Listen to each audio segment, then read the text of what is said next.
नमस्कार मेरे प्यारे श्रोताओं, आज मैं आपके लिए एक अनोखी कहानी लेकर आई हूँ जो आपके दिल को छू जाएगी। तो बिना देर किए चलिए कहानी शुरू करते हैं। लगभग 40 साल पहले की बात है, जब राधिका और रामचरण का विवाह हुआ था। रामचरण के 3 संतानें थी, 2 बेटियां और 1 बेटा। उसके बड़े भाई शिवचरण के 4 बच्चे थे और वे पति पत्नी की देखभाल भी रामचरण और राधिका के जिम्मे ही थी। शिवचरण का शराब पीने का स्वभाव था, जिसके कारण उसका सारा कामकाज ठप हो चुका था। ऐसे में उसके बच्चों की जिम्मेदारी भी राधिका और रामचरण को निभानी पड़ रही थी। रामचरण की एक छोटी सी दुकान थी, जिससे मुश्किल से खाने और बच्चों की पढ़ाई के लिए पैसे जुटते थे। राधिका का मायका बहुत धनी था। उसके भाइयों ने अपनी 25वीं सालगिरह के अवसर पर राधिका की स्थिति को समझते हुए उसे 5 लाख रुपए देने का निर्णय लिया। जब यह टेलीग्राम आया तो राधिका की खुशी का ठिकाना नहीं था। रामचरण अपनी छोटी सी दुकान में व्यस्त रहता था और उसकी जेठानी सुधा, जो बड़ी चालाक औरत थी, अपने पति शिवचरण के नकारापन का पूरा फायदा उठाकर राधिका पर धौंस जमाती थी। राधिका सरल और सीधी सादी औरत थी, जिसका सुधा पूरी तरह से फायदा उठा रही थी। रामचरण और शिवचरण दोनों ही ज्यादा पढ़े लिखे नहीं थे, लेकिन रामचरण हमेशा चाहता था कि उसके बच्चे अच्छी शिक्षा पाएं और अपना भविष्य संवारें। लेकिन समस्या यह थी कि शिवचरण के बच्चों की जिम्मेदारी भी उस पर थी, जिससे 11 जनों का पेट पालना उसके लिए बेहद मुश्किल हो रहा था। इस तनाव के चलते रामचरण भी धीरे धीरे शराब की लत में पड़ गया। रामचरण और शिवचरण का एक चचेरा भाई राकेश था, जो पड़ोस में रहता था और थोड़ा पढ़ा लिखा था, लेकिन बहुत ही चालाक था। रामचरण और शिवचरण जब भी किसी सलाह या कानूनी समस्या में उलझते थे तो राकेश से मदद मांगते थे। राधिका के भाइयों ने जो पैसे भेजे थे, उन पर सभी की नजरें थी और सब अपने अपने तरीके से उन पैसों को हथियाना चाहते थे। राधिका के भाइयों ने उसे यह शर्त रखी थी कि जब वह अपने लिए एक अलग घर तलाश लेगी, तभी वे उसे पैसे देंगे। रामचरण ने राकेश को बुलाकर विचार विमर्श करने को कहा। राकेश, जो अपनी चाल में माहिर था, ने रामचरण को बताया कि पहले पैसे हाथ में आ जाए, तभी मकान लेने की सोचे। राधिका ने अपने भाइयों से पैसे की बात की और उन्हें समझाया कि उन पर भरोसा है या नहीं। भाइयों ने बहन पर भरोसा दिखाते हुए चेक के माध्यम से पैसे देने का फैसला किया। राधिका का कोई बैंक खाता नहीं था, तो राकेश ने उसके नाम पर खाता खुलवाया और उसमें 65 रुपए जमा कर दिए। ये सुनकर राधिका बहुत खुश हुई, लेकिन सुधा की ईर्ष्या बढ़ गई। राकेश की चालाकी यहीं खत्म नहीं हुई। उसने सुझाव दिया कि 5 लाख रुपए में कोई घर मिलने से रहा, क्यों न एक प्लॉट खरीद ले और बाद में उसे महंगे में बेच दे। इससे फायदा होगा और कुछ पैसे बच भी जाएंगे, जिससे आप एक अच्छा सा घर भी खरीद सकते हैं और प्लॉट भी आपके पास रहेगा। राधिका, रामचरण और उसके परिवार को सपने दिखाए जा रहे थे, लेकिन राकेश की चालों का मकसद कुछ और ही था। राधा ने कहा, भैया, मैं अपने पति से पूछकर तुम्हें बताती हूँ। जब रात को रामचरण घर लौटा तो राधिका ने उसे सारी बात बताई। रामचरण ने कहा, राधा, मुझे कुछ भी नहीं पता, तो मैं क्या सलाह दूं? मैंने न तो कभी जमीन खरीदी है, न ही बेची है। सच कहूं तो मैं इस बारे में कुछ कहना भी नहीं चाहता। ये पैसे तुम्हारे भाई ने दिए हैं, तो तुम उनसे ही सलाह ले लो। राधिका ने सोचा, अगर मैं भाई से पूछूंगी तो पता नहीं वे क्या क्या कहेंगे। क्यों ना अपनी सहेली वृंदा से पूछ लूं, जो पड़ोस में रहती है। जब राधिका ने वृंदा से बात की तो उसने कहा, देख राधिका, इसमें कोई बुराई नहीं है। राजेश पर भरोसा करो, वो अपना है। अगले ही दिन राजेश आ गया और उसने कहा, भाभी, प्लॉट खरीद लो। देखो, एक प्लॉट 80,000 रुपए का आ रहा है। 4 प्लॉट खरीद लेते हैं, जल्दी ही कीमतें बढ़ जाएंगी, फिर डबल में बेच देंगे। इधर तुम्हारे बैंक में पड़े 1,80,000 रुपए पर ब्याज भी मिलता रहेगा। सोचो, 5 लाख के 10 लाख बन जाएंगे। फिर तुम आलीशान घर और गाड़ी भी खरीद सकती हो। राधिका बहुत खुश हो रही थी और कहने लगी, भैया देखो ना, मैं सच कहती हूँ, पैसा ही पैसे को खींचता है। हमने तो अपनी पूरी उम्र ऐसे ही गुजार दी। बेचारे बच्चे अच्छे खाने और पहनने को तरसते रहे। जिम्मेदारियों ने कभी सिर उठाने ही नहीं दिया। राधिका के चेहरे पर संतोष झलक रहा था। जबकि राजेश एक कुटिल मुस्कान के साथ उसे देख रहा था। जिसे खुद पर विश्वास होता है वह दुनिया को भी अच्छे नजरिए से देखता है और उसी की तरह दूसरों को भी सही मानता है। राधिका और रामचरण की बड़ी बेटी ईशा अभी किशोरावस्था में थी।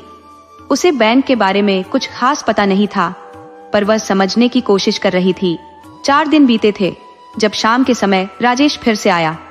उस समय रामचरण भी घर पर था। राजेश ने खुश होकर कहा, भैया बताया नहीं आपको, भाभी ने शास्त्री नगर में 4 प्लॉट्स इकट्ठे खरीद लिए हैं।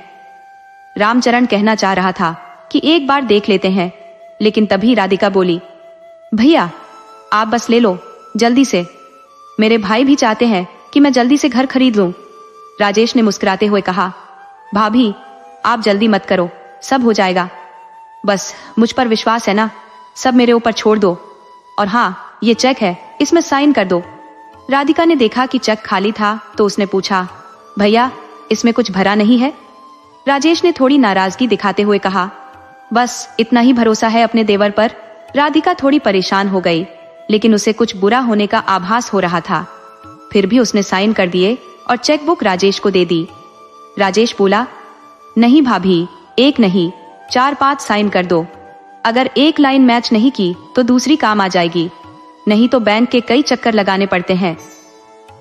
इसके बाद कई दिन बीत गए और राजेश राधिका को दिखाई नहीं दिया।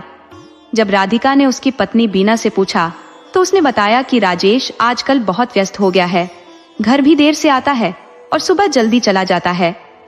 राधिका ने रामचरण को कई बार बताया, लेकिन वह भी ठीक से जवाब नहीं दे रहा था। रामचरण को बस अपनी दुकान से ही मतलब था। राधिका के मन में चेक साइन करते समय ही शक हो गया था, लेकिन चेक साइन करवाने के बाद राजेश अचानक गायब हो गया था।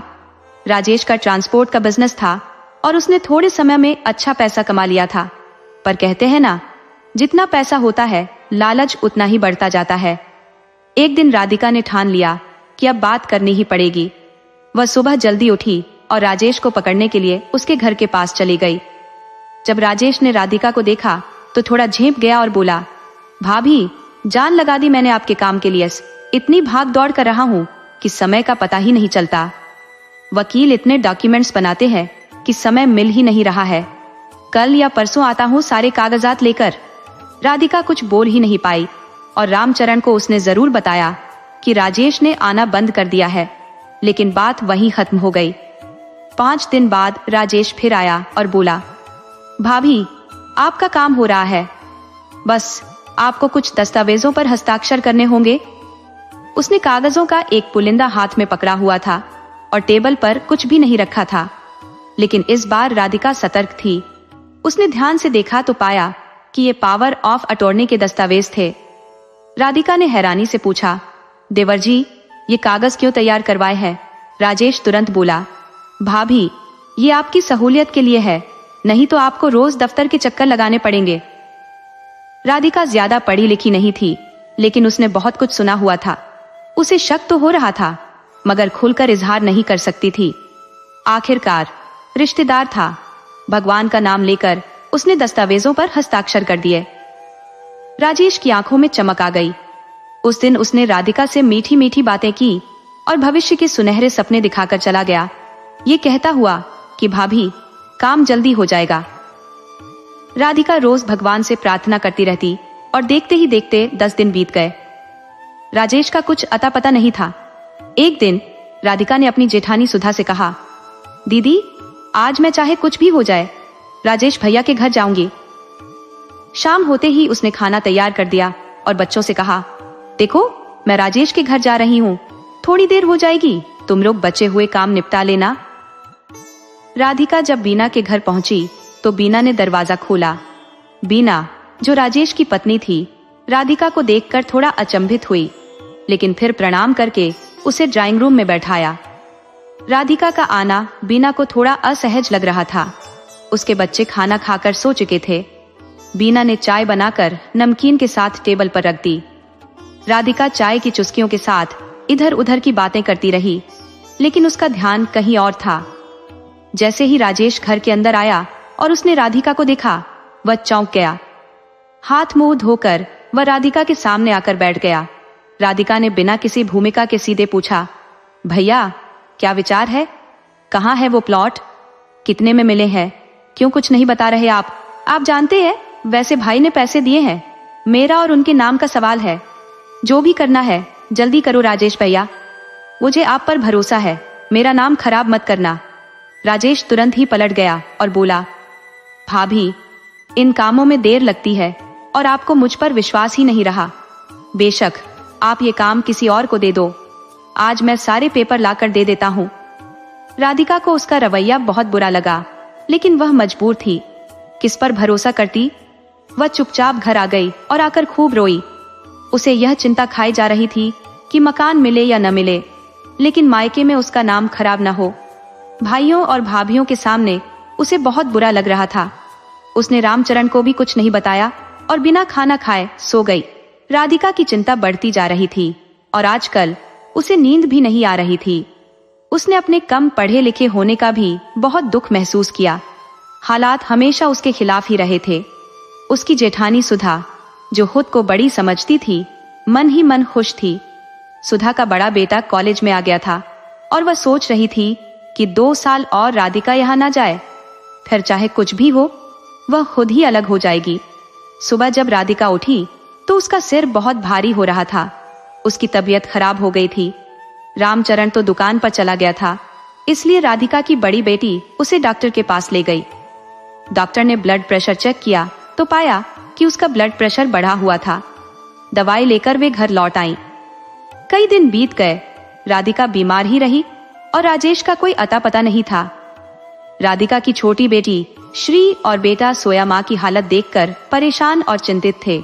बड़ी बेटी ईशा जैसे तैसे खाना बना देती थी। सुधा ऊपर से ऊपर सहानुभूति दिखाती, लेकिन कभी पूछती नहीं थी कि वह मदद के लिए किसी को भेजे। हालांकि दोनों घर रामचरण ही चला रहा था, फिर भी सुधा ने राधिका की कोई मदद नहीं की। अंदर ही अंदर राधिका को राजेश के बर्ताव और पैसे को लेकर बहुत चिंता सता रही थी। जब रामचरण घर आया तो राधिका ने रोते हुए कहा, देखिए जी, कृपया करके राजेश से मिलिए, मैं हाथ जोड़ती हूँ। रामचरण ने राधिका का ढांढस बंधाया और वादा किया कि वह राजेश के घर जाएगा। अगले दिन रामचरण राजेश के घर गया। घंटी की आवाज सुनकर बीना ने गेट खोला। रामचरण को देखकर वह सहम गई और एक तरफ खड़ी हो गई। जब रामचरण घर में दाखिल हुआ तो उसने देखा कि राजेश के बच्चे टीवी में मग्न थे। राजेश के चेहरे पर चिंता साफ झलक रही थी, मानो कुछ बड़ा मसला हो। पहले जब पैसे नहीं मिले थे तब उसका मुंह बंद नहीं होता था। अब उसने ठंडी आवाज में कहा, भैया, प्लॉट के लिए थोड़ा समय देना होगा, अभी कुछ नहीं मिलेगा। आप और भाभी क्यों मुझे चोर बनाने पर तुले हैं? आपको मेरी नीयत पर शक क्यों हो रहा है? रामचरण अपमानित महसूस करने लगा और बोला, भैया देख लो, हम इतने पढ़े लिखे नहीं हैं, हमें तो बस आप पर भरोसा था। वह चुपचाप वापस घर आ गया। राधिका और रामचरण चिंतित थे। राधिका की तो नींद भी उड़ चुकी थी। राजेश के बर्ताव और पैसे की चिंता ने उसे खा लिया था। अगले दिन रामचरण ने अपनी परेशानी एक दोस्त से साझा की, जिसने बताया कि एक अच्छा प्लॉट हाथ में है और कीमत भी मुनासिब है। रात को घर आकर जब रामचरण ने राधिका को सारी बात बताई तो दोनों ने तय किया कि कल प्लॉट देखने जाएंगे। बैंक में जो रकम जमा है उससे खरीद लेंगे। राजेश जब पैसे देगा तब मकान बनवा लेंगे। प्लॉट सही मायनों में एक अच्छी जगह पर था और दोनों को पसंद आ गया। रात को घर लौटकर रामचरण ने कहा कि राजेश से पासबुक और चेकबुक दोनों ले आए। अगले दिन राधिका ने ईसा की मदद से चेक भरा और बैंक चली गई। चेक 60,000 रुपए का था। राधिका काउंटर पर इंतजार करती रही। उसकी बेचैनी बढ़ती जा रही थी। जब उसकी बारी आई तो काउंटर पर बैठे आदमी ने राधिका को देखा और बोला, क्या ये आपका अकाउंट है?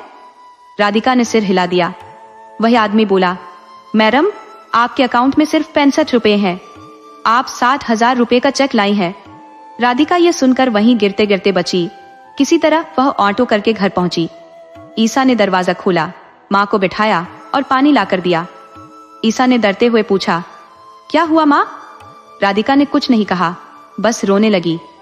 ईसा ने जल्दी से सुधा को बुलाया और कहा, ताई जल्दी चलो, माँ को कुछ हो गया है। सुधा को समझ नहीं आ रहा था कि राधिका कहाँ गई थी। उसने पूछा, किसी ने छीन ली है क्या पैसे? ये सुनकर राधिका और जोर से रोने लगी और बोली, पैसे होते तो कोई छीनता, जब खाते में बस 65 रुपए ही है तो क्या छीनेंगे। राजेश ने हमें कहीं का नहीं छोड़ा।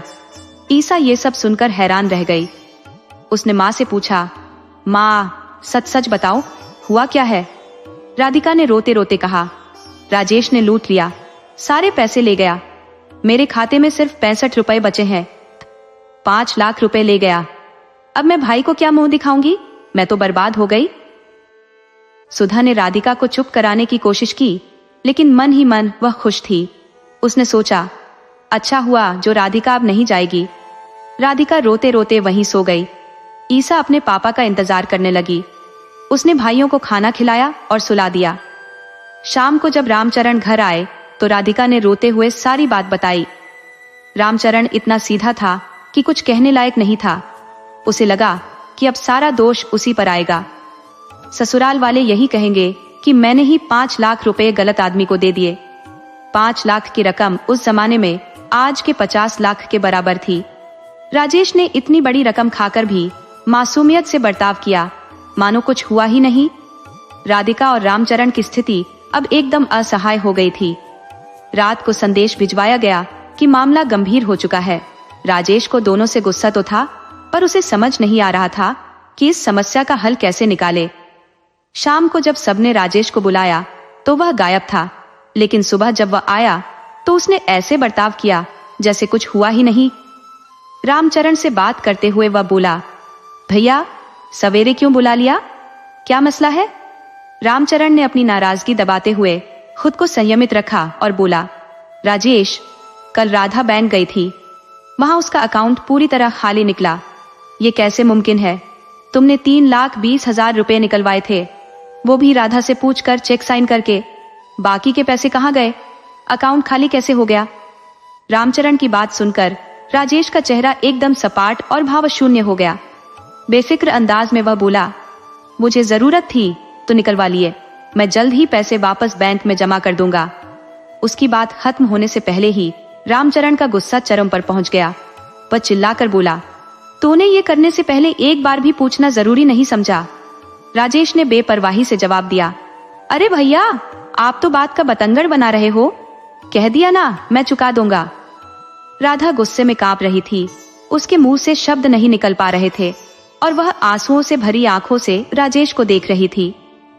राजेश ने फिर कहा, मुझे सख्त जरूरत थी भैया, तो मैंने सोचा घर का पैसा है लगा दूं बिजनेस में, अभी कोई ठिकाना नहीं है, घर का घर मिल जाए तो बात करना, अगर ना दूं तो मेरा नाम बदल देना। रामचरण ने कड़वाहट भरी आवाज में कहा, राजेश ये पैसे घर के नहीं थे, राधा के भाई ने घर लेने के लिए दिए थे, अगर घर नहीं लिया तो हमारी इज्जत धूल में मिल जाएगी। राजेश ने उसकी बात काटते हुए कहा, भैया आप लोगों को घर मिल जाए तो मैं पैसे दे दूंगा, अब भी मुझे जाना है। रामचरण ने कहा, राजेश हमने एक प्लॉट देखा है 60,000 में, अभी वो पैसे दे दो और बाकी बैंक में जमा करा दो, और जो प्लॉट तुमने खरीदा है उसे बेचकर 3,20,000 वापस करो, मुझे कोई झगड़ा नहीं चाहिए। राजेश ने खींचते हुए कहा, अरे झगड़ा आप कर रहे हो, क्या छोटे भाई का इतना भी हक नहीं है, आप तो पूरा परिवार संभाल कर बैठे हो और मैंने थोड़े से पैसे क्या ले लिए, आप गुस्सा कर रहे हो। राजेश की बातों में जरा भी पछतावा नहीं था। उसने कहा, राधा भाभी सब लौटा दूंगा, दिल बड़ा करिए, और मुस्कुराकर जाने लगा। राधा को उसकी शक्ल देखना भी अब नागवार लगने लगा था।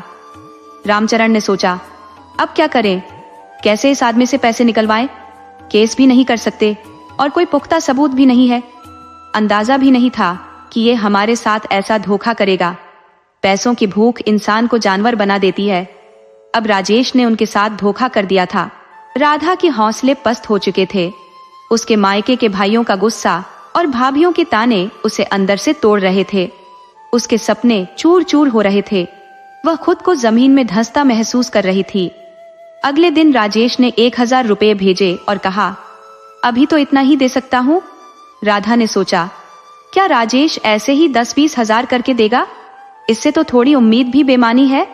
उसने सोचा, क्या एडवांस रोक ले। थोड़ी उम्मीद उसने बांधी और अगले दिन प्रॉपर्टी ब्रोकर से मिली। उसने प्लॉट के एडवांस देने की बात कही। सब कुछ सही हो रहा था, लेकिन ब्रोकर ने कहा बचे हुए 40,000 1 महीने में देने होंगे, नहीं तो एडवांस रद्द हो जाएगा। राधा ने 1 महीने का वक्त मांगा और राजेश से कहा बस पैसे दे दे ताकि हम अपना छोटा सा घर बना सके। राजेश ने दिलासा दिया कि वह जल्द पैसे दे देगा। 1 महीना बीत गया, लेकिन राजेश का कोई अता पता नहीं था। राधा ने फिर फोन किया और उसने वही जवाब दिया, मैंने तो पहले ही कहा था, शायद कल आ जाऊं। राधिका के दिल में बेचैनी और चिंता का घना बादल छाया हुआ था। जब भाई का फोन आया तो उसका दिल घबराने लगा। भाई ने सीधे सवाल किया, राधिका, घर का क्या हुआ? मुझे लग रहा है कि तुम लोग घर नहीं खरीदने वाले, बस पैसे हड़पने का इरादा है। राधिका ने जवाब दिया, नहीं भैया, ऐसा मत कहो, हम बहुत कोशिश कर रहे हैं, जैसे ही अच्छा घर मिलेगा खरीद लेंगे। लेकिन धीरे धीरे 6 महीने गुजर गए। भाई ने तल्खी से कहा, देखता हूं अब और कितना वक्त लगाते हो, और फोन रख दिया। राधिका का दिल मानो किसी पत्थर की तरह भारी हो गया। जब रामचरण घर आया तो उसने सारी बातें सुनी और उसके चेहरे पर भी चिंता की लकीरें गहरी हो गई। राधिका मशीन की तरह अपने कामों में लगी रहती, लेकिन अंदर से वह टूट चुकी थी। हंसना बोलना बच्चों के साथ भी बंद हो चुका था। बच्चे भी सहमे सहमे रहते थे। वे समझ नहीं पा रहे थे कि घर में यह खामोशी क्यों पसरी हुई है। रामचरण भी राजेश के व्यवहार से अंदर से खिन्न था, पर वह खुद पर कोई इल्जाम नहीं लगाना चाहता था। राधिका ने अपने बच्चों को स्कूल भेजा, रामचरण को दुकान भेजा और रोज के सारे काम निपटा कर राजेश के घर चली गई। उसने तय कर लिया था कि आज वह बिना से सब कुछ साफ साफ कह देगी। वह दरवाजे पर पहुंची, दरवाजा खोला और एक तरफ खड़ी हो गई। अंदर जाते ही उसने देखा कि घर में नया सोफा और शानदार टीवी लगा है। पूरा घर चमचमा रहा था और उस चमक से राधिका को अपने लगाए हुए पैसों की गंध आ रही थी। बीना ने पानी लाकर रखा और बोली, चाय चढ़ाकर आती हूँ। राधिका ने बीना का हाथ पकड़कर उसे पास बिठाया और कहा, बीना, मुझे तुमसे बात करनी है। बीना बोली, हाँ भाभी बोलो। राधिका ने कहा, बीना, तुम हमारी हालत जानती हो। राजेश जो कर रहा है वह हमारे लिए ठीक नहीं है। उसने मेरे भाई के दिए हुए 5 लाख रुपए का कबाड़ा कर दिया है। मेरे बच्चों का भविष्य और मायके से मेरा रिश्ता सब बर्बाद कर दिया है। मैं कहाँ जाऊं? बीना थोड़ी सकपकाई और संभल कर बोली, भाभी, अगर आपको राजेश से कोई परेशानी है तो आप राजेश से बात करो, मुझे चैन से जीने दो। राधिका को गुस्सा आया और उसने कहा, बीना, तुम्हें सब पता है, ये घर में जो नया सामान और चमक है वो सब मेरे पैसों से है। बीना ने अपने रंग बदलते हुए कहा, भाभी, आपको मेरा नया फर्नीचर खटक रहा है और मुझ पर इल्जाम मत लगाओ। आपने मुझे कोई पैसे नहीं दिए। जिनसे बात करनी है उनसे करो। राधिका इससे ज्यादा कुछ बोल नहीं पाई। वह असल में ऐसी बातें सुनने की आदी नहीं थी। वह बेचारी घर लौट आई और अपने कमरे में सो गई। अब उसमें हिम्मत नहीं बची थी। उसके आंसू बह रहे थे और वह उस दिन को कोस रही थी जब पैसे आए थे। उसे अपनी कमजोरी पर भी गुस्सा आ रहा था। पैसे मांगते मांगते वह खुद को चोर महसूस करने लगी थी। राधिका को एहसास हो रहा था कि पैसों की दुनिया में सचमुच कोई अपना नहीं होता। जिसने उधार लिया वह चोर बन जाता है और जिसने पैसे हड़प लिए वह राजा बन जाता है। राजेश अब पूरी तरह से गायब हो चुका था। वह राधिका और रामचरण की पहुंच से बहुत दूर था। राधिका की हालत अब उस मरीज जैसी हो गई थी जिसे वर्षों से कोई राहत नहीं मिली हो। उसकी आंखों के नीचे गहरे काले घेरे साफ नजर आ रहे थे। रामचरण अपनी पत्नी को इस हालत में नहीं देख सकता था। घर की शांति पूरी तरह भंग हो गई थी। कुछ दिन बाद राजेश ने 40,000 रुपये भिजवा दिए। रामचरण और राधिका ने जाकर प्लॉट की कार्रवाई शुरू कर दी। सारे कागजात तैयार होने में 4 दिन लग गए। दस्तावेजों पर हस्ताक्षर हो गए और प्लॉट के कागजात उनके हाथ में आ गए। थोड़ी खुशी पति पत्नी के चेहरों पर लौट आई, लेकिन अब उनका मकसद सिर्फ घर बनाना रह गया था। किसी भी तरह उन्हें राजेश से और पैसे मिलने चाहिए थे। अब 20 या 30,000 से काम नहीं चलने वाला था। घर बनाने में बहुत ज्यादा पैसे लगने वाले थे। रामचरण और राधिका की आंखों में सपनों की परछाइयां उभर रही थी। वहीं दूसरी ओर राजेश और बिना अपनी खुद की योजनाओं में मशगूल थे। बच्चों को हॉस्टल भेजने की तैयारियां जोरों पर थी। प्लॉट्स की खरीद फरोख्त का सिलसिला भी अच्छे से चल रहा था। राधिका के पैसों ने मानो चुपके से कोई खेल खेल लिया हो। राजेश ने खामोशी ओढ़ रखी थी और बिना भी अब पहले जैसी बात नहीं करती थी। राधिका अब थोड़ी ठीक महसूस कर रही थी। उसने अपने भाई को सूचित कर दिया था कि उन्होंने प्लॉट खरीद लिया है और घर बनवा रहे हैं। इस बात को 3.5 महीने हो गए थे जब अचानक भाई का फोन आया। उन्होंने कहा, अब कब बनाओगे घर? बारिश से पहले छत डालवा लो, नहीं तो बाद में मुश्किल होगी। राजेश को बुलावा भेजा गया। वह आया तो सही, मगर ठीक से बात नहीं की, मुंह फुलाए बैठा रहा। रामचरण ने बात शुरू की, अब हमें घर बनवाना है राजेश, पैसे बताओ किस तरह दोगे? सामान ऑर्डर करना है, मिस्त्रियों से बात हो गई है, बारिश से पहले छत डाल देंगे। राजेश ने रामचरण को हाथ से रोकते हुए कहा, अरे मैंने 60,000 रुपये तो दिए हैं, और कितने चाहिए? राधिका ने सीधा सवाल किया। देखो राजेश, मुझे सारे पैसे वापस चाहिए जो तुमने बैंक से निकाले और जो प्लॉट खरीदने के बहाने लिए थे। राजेश ने बेशर्मी से कहा, मैं हर महीने 20,000 रुपये दूंगा, इससे ज्यादा नहीं। राधिका की आवाज तेज हो गई। क्या हम तुमसे भीख मांग रहे हैं? नहीं, हम अपने हक का पैसा मांग रहे हैं, तुम्हें शर्म आनी चाहिए। राधिका की हिम्मत जवाब दे गई। वह खड़ी भी नहीं हो पाई और बेहोश होकर गिर पड़ी। सब उसे संभालते रहे, लेकिन राजेश को कोई परवाह नहीं थी। उसे मौका मिला और वह वहां से निकल गया। राधिका को उसकी बेटी ईशा और रामचरण अस्पताल ले गए। डॉक्टर ने उसे भर्ती कर लिया। ईशा बहुत रोई अपनी माँ को ऐसी हालत में देखकर। रामचरण भी बहुत परेशान था। उसने ईशा से कहा, चुप हो जा, लेकिन वह खुद भी अंदर से टूट चुका था। सारे टेस्ट कराए गए। रिपोर्ट में हाई शुगर और हाई ब्लड प्रेशर निकला, जिसने किडनी पर भी असर किया था। रामचरण के पैरों तले मानो जमीन खिसक गई। राधिका के इलाज के लिए पैसों की सख्त जरूरत पड़ने लगी।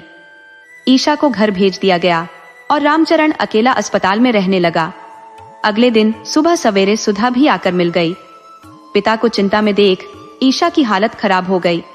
उसे समझ नहीं आ रहा था कि ये वक्त कैसे निकलेगा।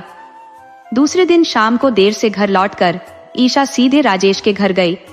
उसने बिना से कहा, चाची, मुझे चाचा से कहो कि कुछ पैसे दे दे, मम्मी की हालत बहुत खराब है। बिना बोली, मैं कुछ नहीं बोलूंगी, तुम खुद ही बात कर लो। राजेश अब खुशहाल जिंदगी जी रहा था। घर में एयर कंडीशन भी लगवा लिया था। ईशा को देखकर उसने खिसियानी सी हंसी हंसते हुए कहा, अरे बेटा, कैसी हो? मम्मी ठीक है? कुछ चाहिए तो बताना। ईशा ने आंसू भरी आंखों से कहा, चाचा, आपसे विनती है, हमारे पैसों में से कुछ दे दो, बहुत जरूरत है। राजेश ने थोड़ी देर बाद कहा, ठीक है, इंतजाम करता हूं, और अगले दिन हॉस्पिटल जाने से पहले 20,000 रुपये दे गया। साथ ही कहा, इस महीने के पैसे आ गए हैं तो आपको बता देना। ईशा की आंखों में आंसू आ गए, लेकिन उसने उन्हें दबा लिया और घर लौट आई। रामचरण ने जब पैसों का इंतजाम देखा तो मम्मी के इलाज की व्यवस्था करवाई। उसने ईशा से सब कुछ पूछा, लेकिन ईशा ने राजेश की बातें छिपा ली। राधिका की शुगर लेवल धीरे धीरे ठीक हो रही थी। 6 दिन बाद उसे अस्पताल से छुट्टी मिली। डॉक्टर ने कहा था कि उसे किसी भी तरह की टेंशन नहीं देनी चाहिए, थोड़ी भी मानसिक दबाव उसकी हालत बिगाड़ सकती है। घर में अब भी तनाव बना हुआ था, लेकिन ईशा ने धीरे धीरे सब कुछ संभाल लिया था। फिर भी उसे ये उम्मीद नहीं थी कि सुधार की कोई किरण जल्द दिखाई देगी। राधा किसी तरह खाना पकाना और नाश्ता बना लेती, लेकिन शाम का भोजन तैयार करना ईशा की जिम्मेदारी थी। कपड़े धोने का काम रामचरण के जिम्मे था, जिसे वह धोकर सुखा देता। ईशा रात को उन्हें प्रेस करके रख देती थी। घर का सिलसिला इसी तरह चल रहा था। राधिका अपने छोटे बच्चों को देखकर तरस जाती, लेकिन उसने तय किया कि खुद को परेशान करके बीमार करने का कोई फायदा नहीं है। अगर उसे कुछ हो गया तो घर बिगड़ जाएगा और किसी का कुछ नहीं बिगड़ेगा। सुधा और उसके भाई साहब ने बच्चों की परवरिश की जिम्मेदारी उठाई थी, लेकिन कभी पूछा नहीं। राधिका को सबने समझाया था कि जेठ की फैमिली की जिम्मेदारी अपने ऊपर मत लो, लेकिन राधा यही कहती, मेरे बच्चे खाएं और भाभी के बच्चे भूखे रहें, ये मैं कैसे सह सकती हूँ। आज वही जेठानी थी जो राधिका को पूछती भी नहीं थी। हाँ, जरूरत पड़ने पर हाजिर हो जाती थी, लेकिन बिना सोचे कि बीमारी पर कितना खर्च हुआ होगा। रामचरण जो कमाते वह दोनों घरों की जरूरतों में ही खत्म हो जाता। वहीं राजेश बड़े आराम से जीवन बिता रहा था। उसे भाई के रिश्ते का कोई मान सम्मान नहीं था। पैसों ने दोनों घरों के बीच दीवार खड़ी कर दी थी। एक ही गली में रहते हुए भी आना जाना बंद हो चुका था। बिना ने भी अपना असली रंग दिखा दिया था। वह पूछने तक नहीं आई। राधा को बहुत सारी बातों का मलाल था, लेकिन उसने खुद को मानसिक उलझनों से दूर रखने का निर्णय किया। उसने सोचा, एक बार मैं ठीक हो जाऊं, फिर देखूंगी। बच्चे भी अपनी माँ से चिपके रहते थे। उनकी चिंता थी कि कहीं माँ की बीमारी और न बढ़ जाए। राधा का भाई बहुत दिनों से उससे मिलने की इच्छा रखता था। हालात थोड़े संभले तो एक दिन वह आ गया। राधिका ने बड़े मन से खाना बनाया। भाई ने खाना खाकर बहुत प्रशंसा की और बहन को ढेरों आशीर्वाद दिए। दोनों भाई बहन देर तक इधर उधर की बातें करते रहे। रामचरण रात को ही आकर अपने साले से मिले थे, लेकिन वह खुलकर बात नहीं कर पा रहे थे।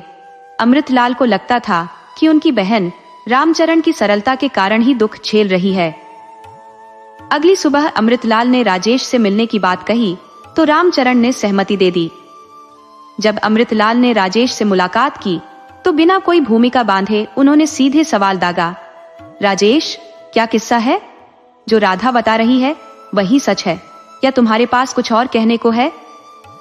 राजेश थोड़ी देर के लिए हड़बड़ा गया, फिर बोला, भाभी सही कह रही है, मुझसे गलती हुई है। मैंने भाभी के पैसे अपने बिजनेस में लगा दिए और वह भी बिना पूछे। मैंने सोचा बिजनेस अच्छा चलेगा तो पैसे वापस कर दूंगा, लेकिन घाटा हो गया। नहीं तो मैं ऐसा नहीं हूं। राजेश की यह बातें सबको पता थी कि वह झूठ बोल रहा है, लेकिन अमृतलाल ने सोचा बिना बात बिगाड़े अगर पैसा निकाल लिया जाए तो बढ़िया रहेगा। अगर राजेश को डांटेंगे तो वह और ज्यादा अड़ियल हो जाएगा।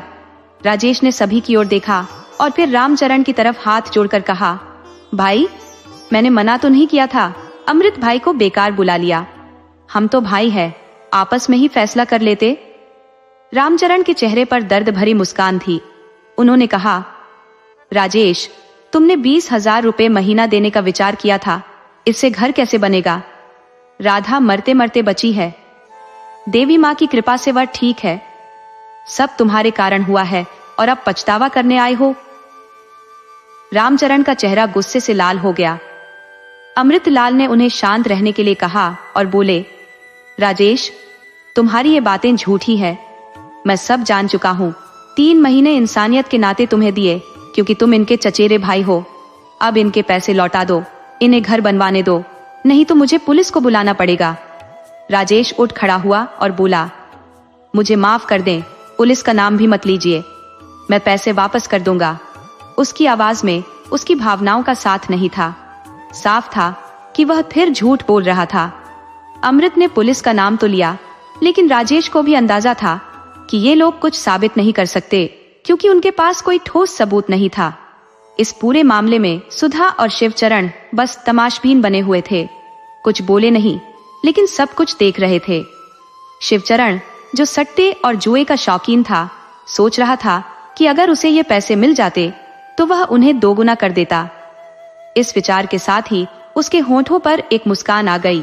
सुधा के मन में अजीब तरह की खुशी थी, जो उन लोगों के दुख में मिल रही थी जिनके बलबूते पर उनका घर चल रहा था। दुनिया में ऐसे लोग भी होते हैं जिन्हें देख ऐसा लगता है कि भगवान ने भी उनसे मुंह मोड़ लिया है। अमृतलाल के घर से जाने के बाद राधिका थोड़ी राहत महसूस कर रही थी। उसे लगने लगा कि अब राजेश किसी न किसी तरह से पैसे दे ही देगा। सुधा और शिवचरण की आपस में भले ही नहीं बनती हो, लेकिन जब भाई भाभी के खिलाफ कुछ करने की बात आती थी तो दोनों एक हो जाते थे। सही कहा है किसी ने, अगर किसी के सामने वाले की बुराई करनी हो तो वो जरूर बोलेगा कि आपने सिर ऊंचा कर लिया, लेकिन कोई भलमनसाहत का तमगा नहीं देगा।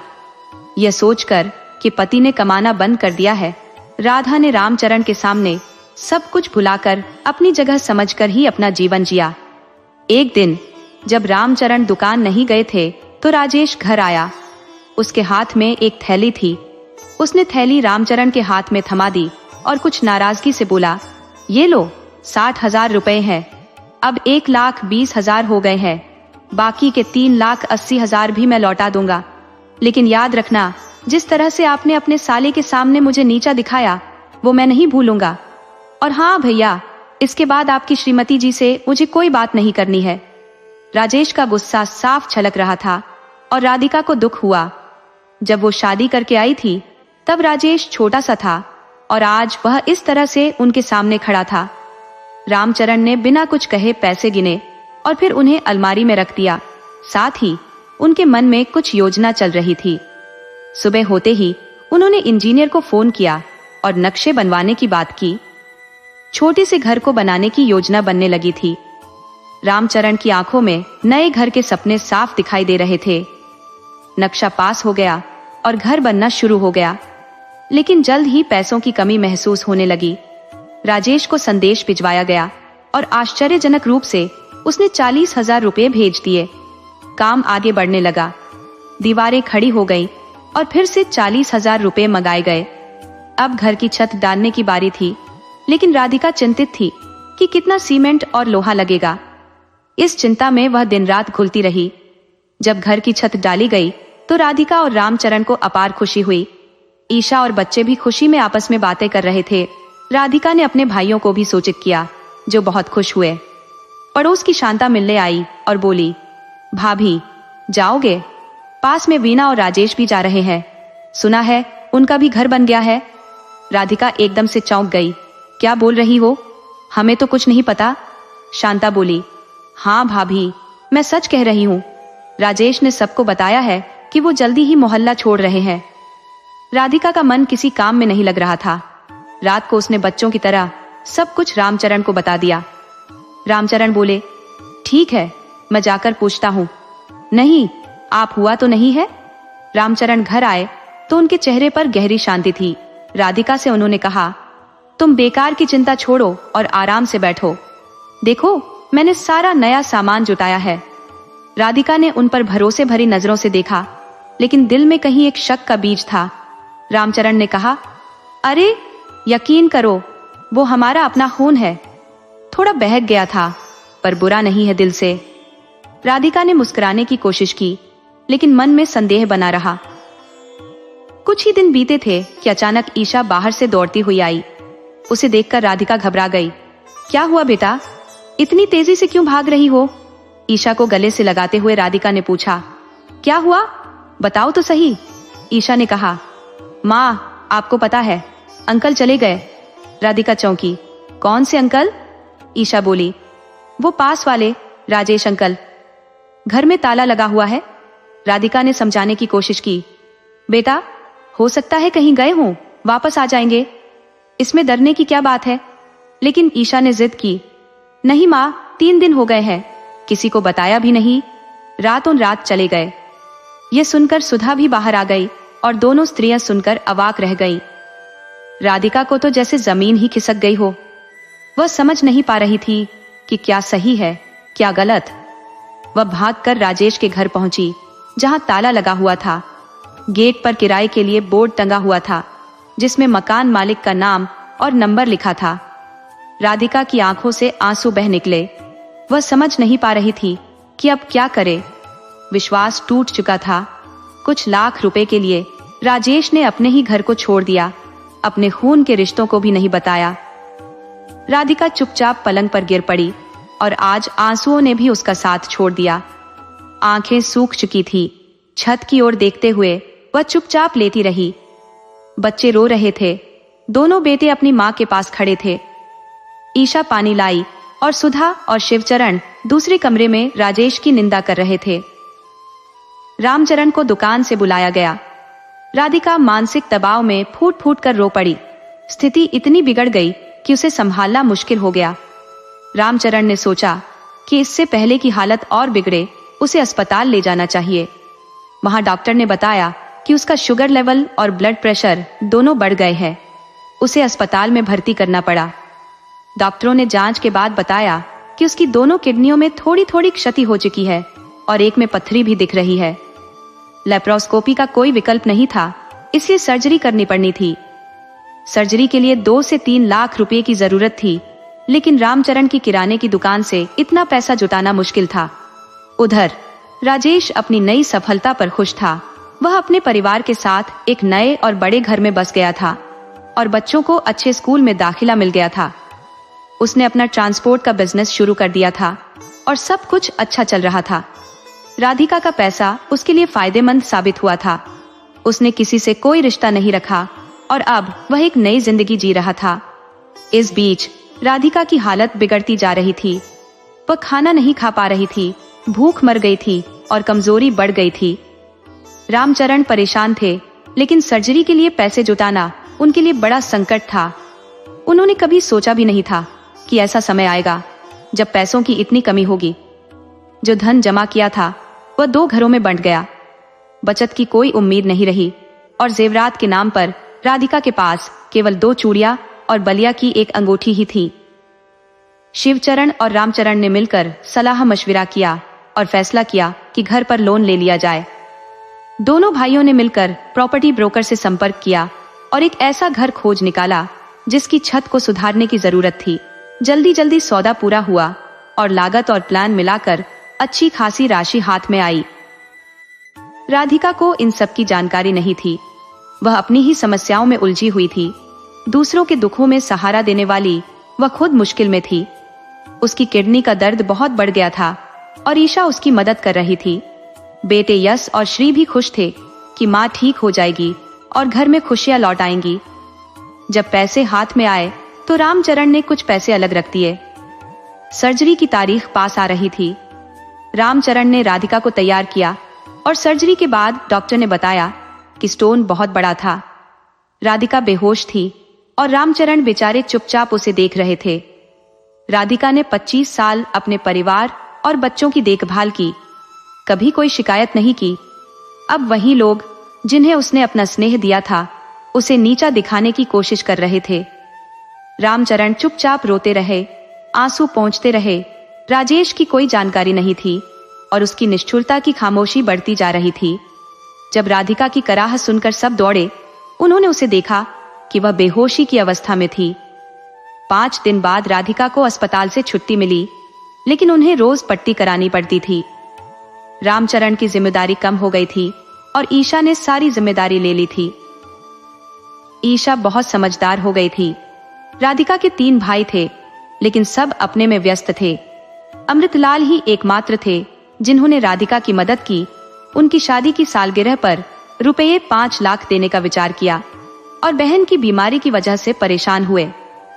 राधिका की हालत देखकर अमृतलाल चिंतित हो गए और अपनी पत्नी के साथ राधिका को देखने आए। दोनों भाई बहन की आंखों से आंसू बह निकले। रामचरण ने खुद को सारी समस्याओं का कारण मान लिया और अपनी स्थिति पर गुस्सा किया। राधिका धीरे धीरे स्वस्थ होने लगी, खाना बनाने लगी। ईशा सब कुछ संभाल रही थी, लेकिन राधिका के अंदर का दर्द कभी खत्म नहीं हुआ। उसकी सेहत पर असर पड़ने लगा। कभी उसका ब्लड प्रेशर बढ़ जाता, कभी शुगर। जीवन तालाब की तरह था, बाहर शांत और अंदर हलचल से भरा। उधर राजेश की जिंदगी सुखमय हो गई थी। ट्रांसपोर्ट का व्यवसाय सफल हो रहा था और बच्चों को अच्छे स्कूल मिल गए थे। राजेश ने सब कुछ भुला दिया था और अपनी नई जिंदगी जी रहा था। राधिका की स्थिति को लेकर राजेश ने ध्यान नहीं दिया। एक दिन राधिका के पेट में फिर से भयंकर दर्द हुआ। अस्पताल में फिर से सारे टेस्ट किए गए और पता चला कि किडनी में फिर से स्टोन हो गया है। दूसरी किडनी में भी बहुत खराबी थी। इलाज चल रहा था, लेकिन शरीर इतना कमजोर हो चुका था कि डायलिसिस भी नहीं हो पा रही थी। पहली किडनी में जिसमें स्टोन निकाला गया था, फंगल इन्फेक्शन हो गया था। कुल मिलाकर स्थिति गंभीर थी। जब यह खबर राजेश तक पहुंची तो उसने सुनकर भूलने की कोशिश की। ऊपर वाले के खेल कितने विचित्र हैं। सभी की दुआएं इस आशा के साथ थी कि राधिका ठीक होकर घर लौटे। ईशा, सुयश और श्री, जो स्वयं भी रामचरण जी की उदासी और अवसाद से ग्रस्त थे, सबने मिलकर साहसिक प्रयास किए। उनकी जीवनधारा अब घर, अस्पताल और दुकान के बीच बह रही थी।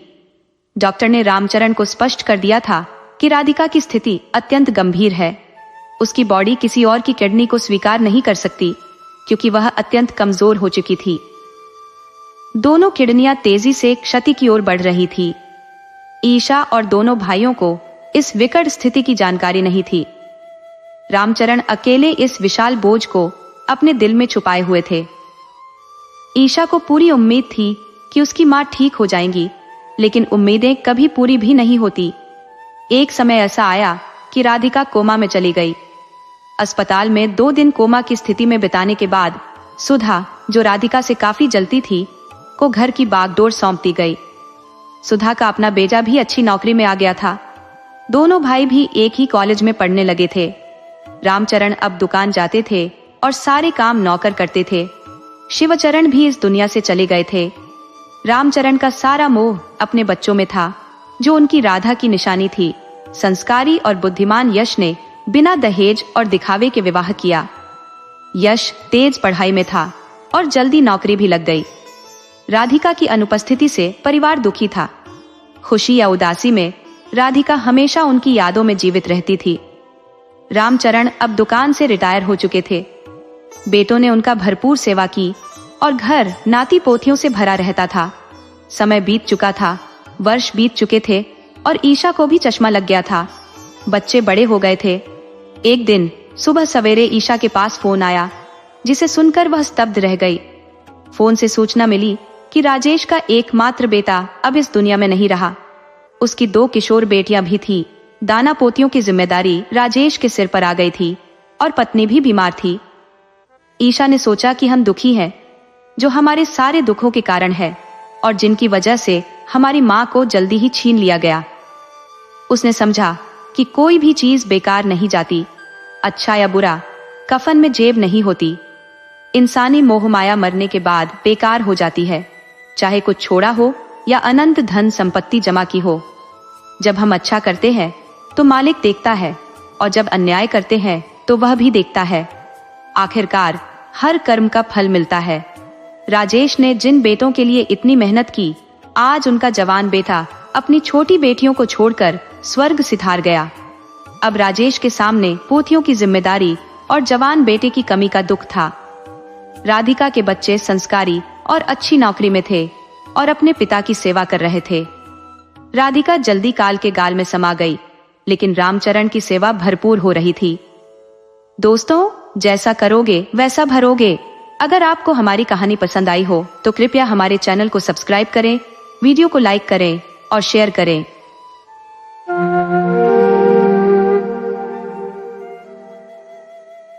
आज शंकर की खुशी का कोई ठिकाना नहीं था।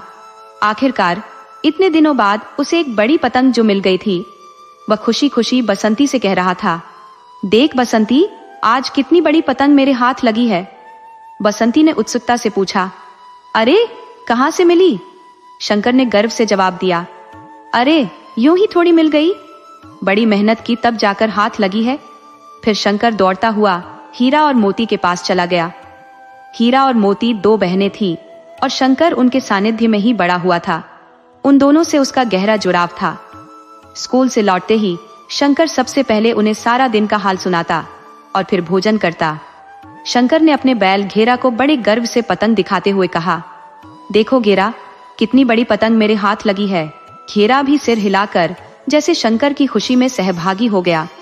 शंकर बड़े प्यार से उसके सिर पर हाथ फेरता और फिर उसके लिए खली और मोटे अनाज का मिश्रण तैयार करता, जिसे वह बड़े स्नेह से खिलाता। इधर बसंती गोबर के कंडे बना रही थी, जिन्हें सुखाने के लिए बाहर डाल रही थी।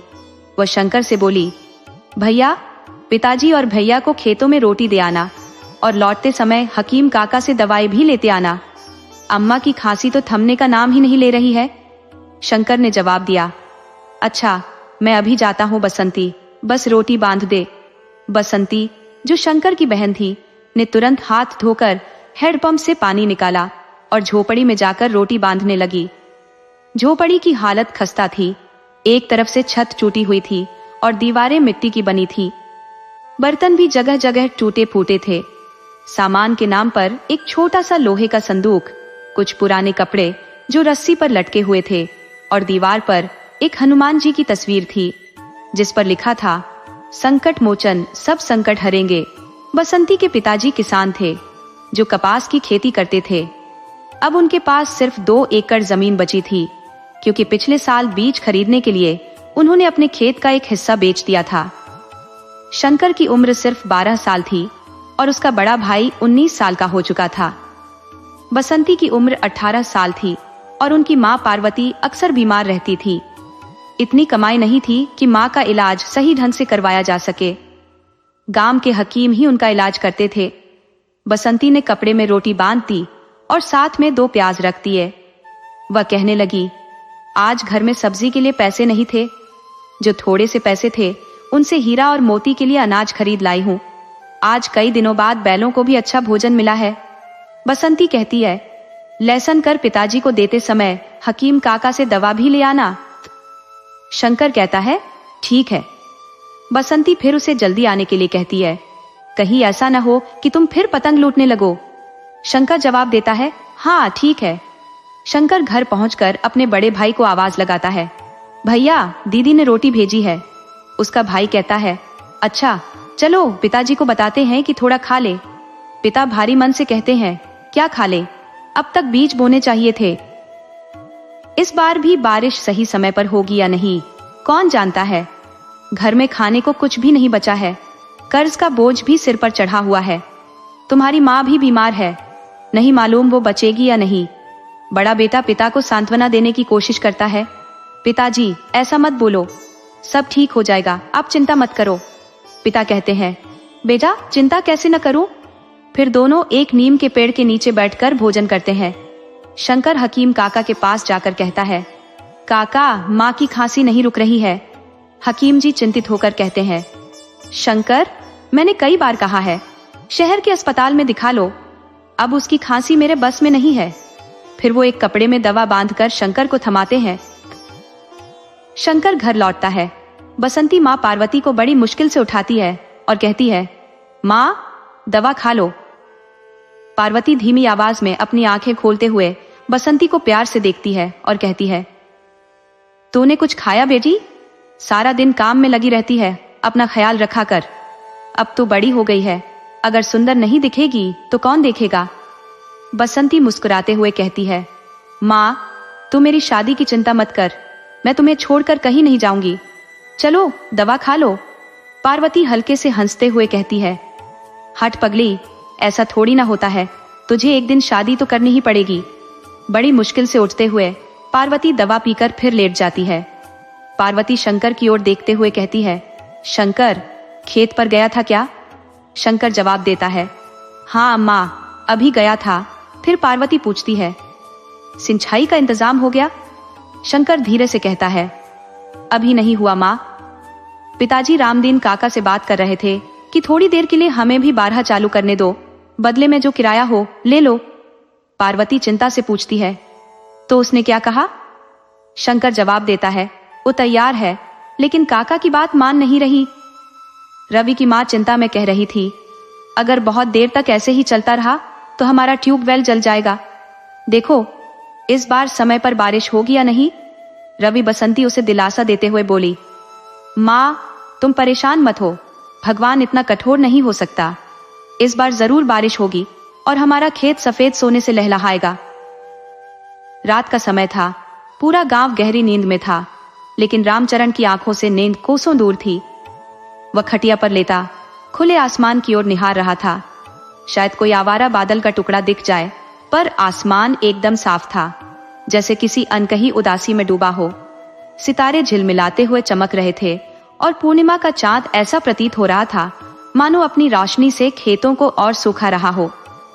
रामचरण को ऐसा महसूस हुआ कि चांद उसकी बर्बादी का जश्न मना रहा है। वह बेचैन होकर खटिया पर करवटें बदलता रहा, कभी इस ओर तो कभी उस ओर। आखिरकार वह उठ खड़ा हुआ और जैसे कोई भटकती आत्मा हो इधर उधर टहलने लगा। सुबह होते ही शंकर स्कूल जाने के लिए तैयार हो गया। जाने से पहले वह अपने प्यारे हीरा और मोती से जरूर मिलता है। वह उन्हें अपने हाथों से चारा खिलाता है और मुस्कुराकर कहता है, हीरा आज हमारी गणित की परीक्षा है, देखना इस बार भी मैं ही अव्वल आऊंगा। हीरा उसकी बातों को समझते हुए सिर हिलाता है, जैसे वह सब कुछ समझ रहा हो। शंकर फिर पूछता है, क्या तुम्हें लगता है इस बार बारिश होगी? हीरा एक बार फिर सिर हिलाता है और उसकी गले में लटकी घंटी की आवाज टन टन कर गूंजने लगती है। शंकर मुस्कुराते हुए कहता है, ठीक है हीरा, अब मैं चलता हूँ। जैसे ही शंकर वापस आता है, एक बड़ी सफेद एसयूवी उसकी झोपड़ी के सामने रुकती है। रामचरण हाथ जोड़कर दौड़ते हुए गाड़ी के पास आता है और कहता है, मालिक, आपने आने का कष्ट क्यों किया? बुला लिया होता। साहूकार कहता है, हर बार तुम्हें बुलाने का कोई फायदा नहीं, आज सोचा खुद ही आकर देखूं क्या हाल चाल है। रामचरण गहरी सांस लेते हुए कहता है, मालिक, आप तो जानते हैं पिछले साल बारिश नहीं हुई थी, हालत बहुत खराब है। साहूकार ठंडे स्वर में कहता है, तुम्हारी बदहाली पर ध्यान दूंगा तो अपना धंधा कैसे करूंगा? मेरी मजबूरियां भी समझो। रामचरण हाथ जोड़ते हुए विनती करता है, मालिक, कुछ दया करो। इतने में साहूकार की नजर बसंती पर पड़ती है। वह कहता है, ये तुम्हारी बेटी है ना? रामचरण सिर झुकाकर जवाब देता है, हाँ मालिक। साहूकार फिर पूछता है, बड़ी हो गई है, शादी कब करोगे? रामचरण हताश स्वर में कहता है, लड़का ढूंढ रहा हूं साहब, दहेज का बड़ा बोझ है, पैसा होता तो आपका कर्ज कब का चुका देता। मधु साहूकार ठंडी हंसी के साथ कहता है, हाँ हाँ ठीक है, जल्दी से जल्दी मेरा पैसा चुका देना। इतना कहकर साहूकार वहां से चला जाता है। रामचरण निराशा से झोपड़ी में लौटता है। पार्वती पूछती है, क्या कह रहा था? वह थके स्वर में जवाब देता है, कह रहा था उधारी जल्दी चुका दो। अब कहां से लाऊं इतना पैसा? पार्वती हल्के से कहती है, तुम कहो तो मैं अपने भाई से बात करूं। रामचरण उदास मन से कहता है, जैसा तुम ठीक समझो, मैं कुछ नहीं कह सकता। फिर वह खेतों की ओर चल देता है।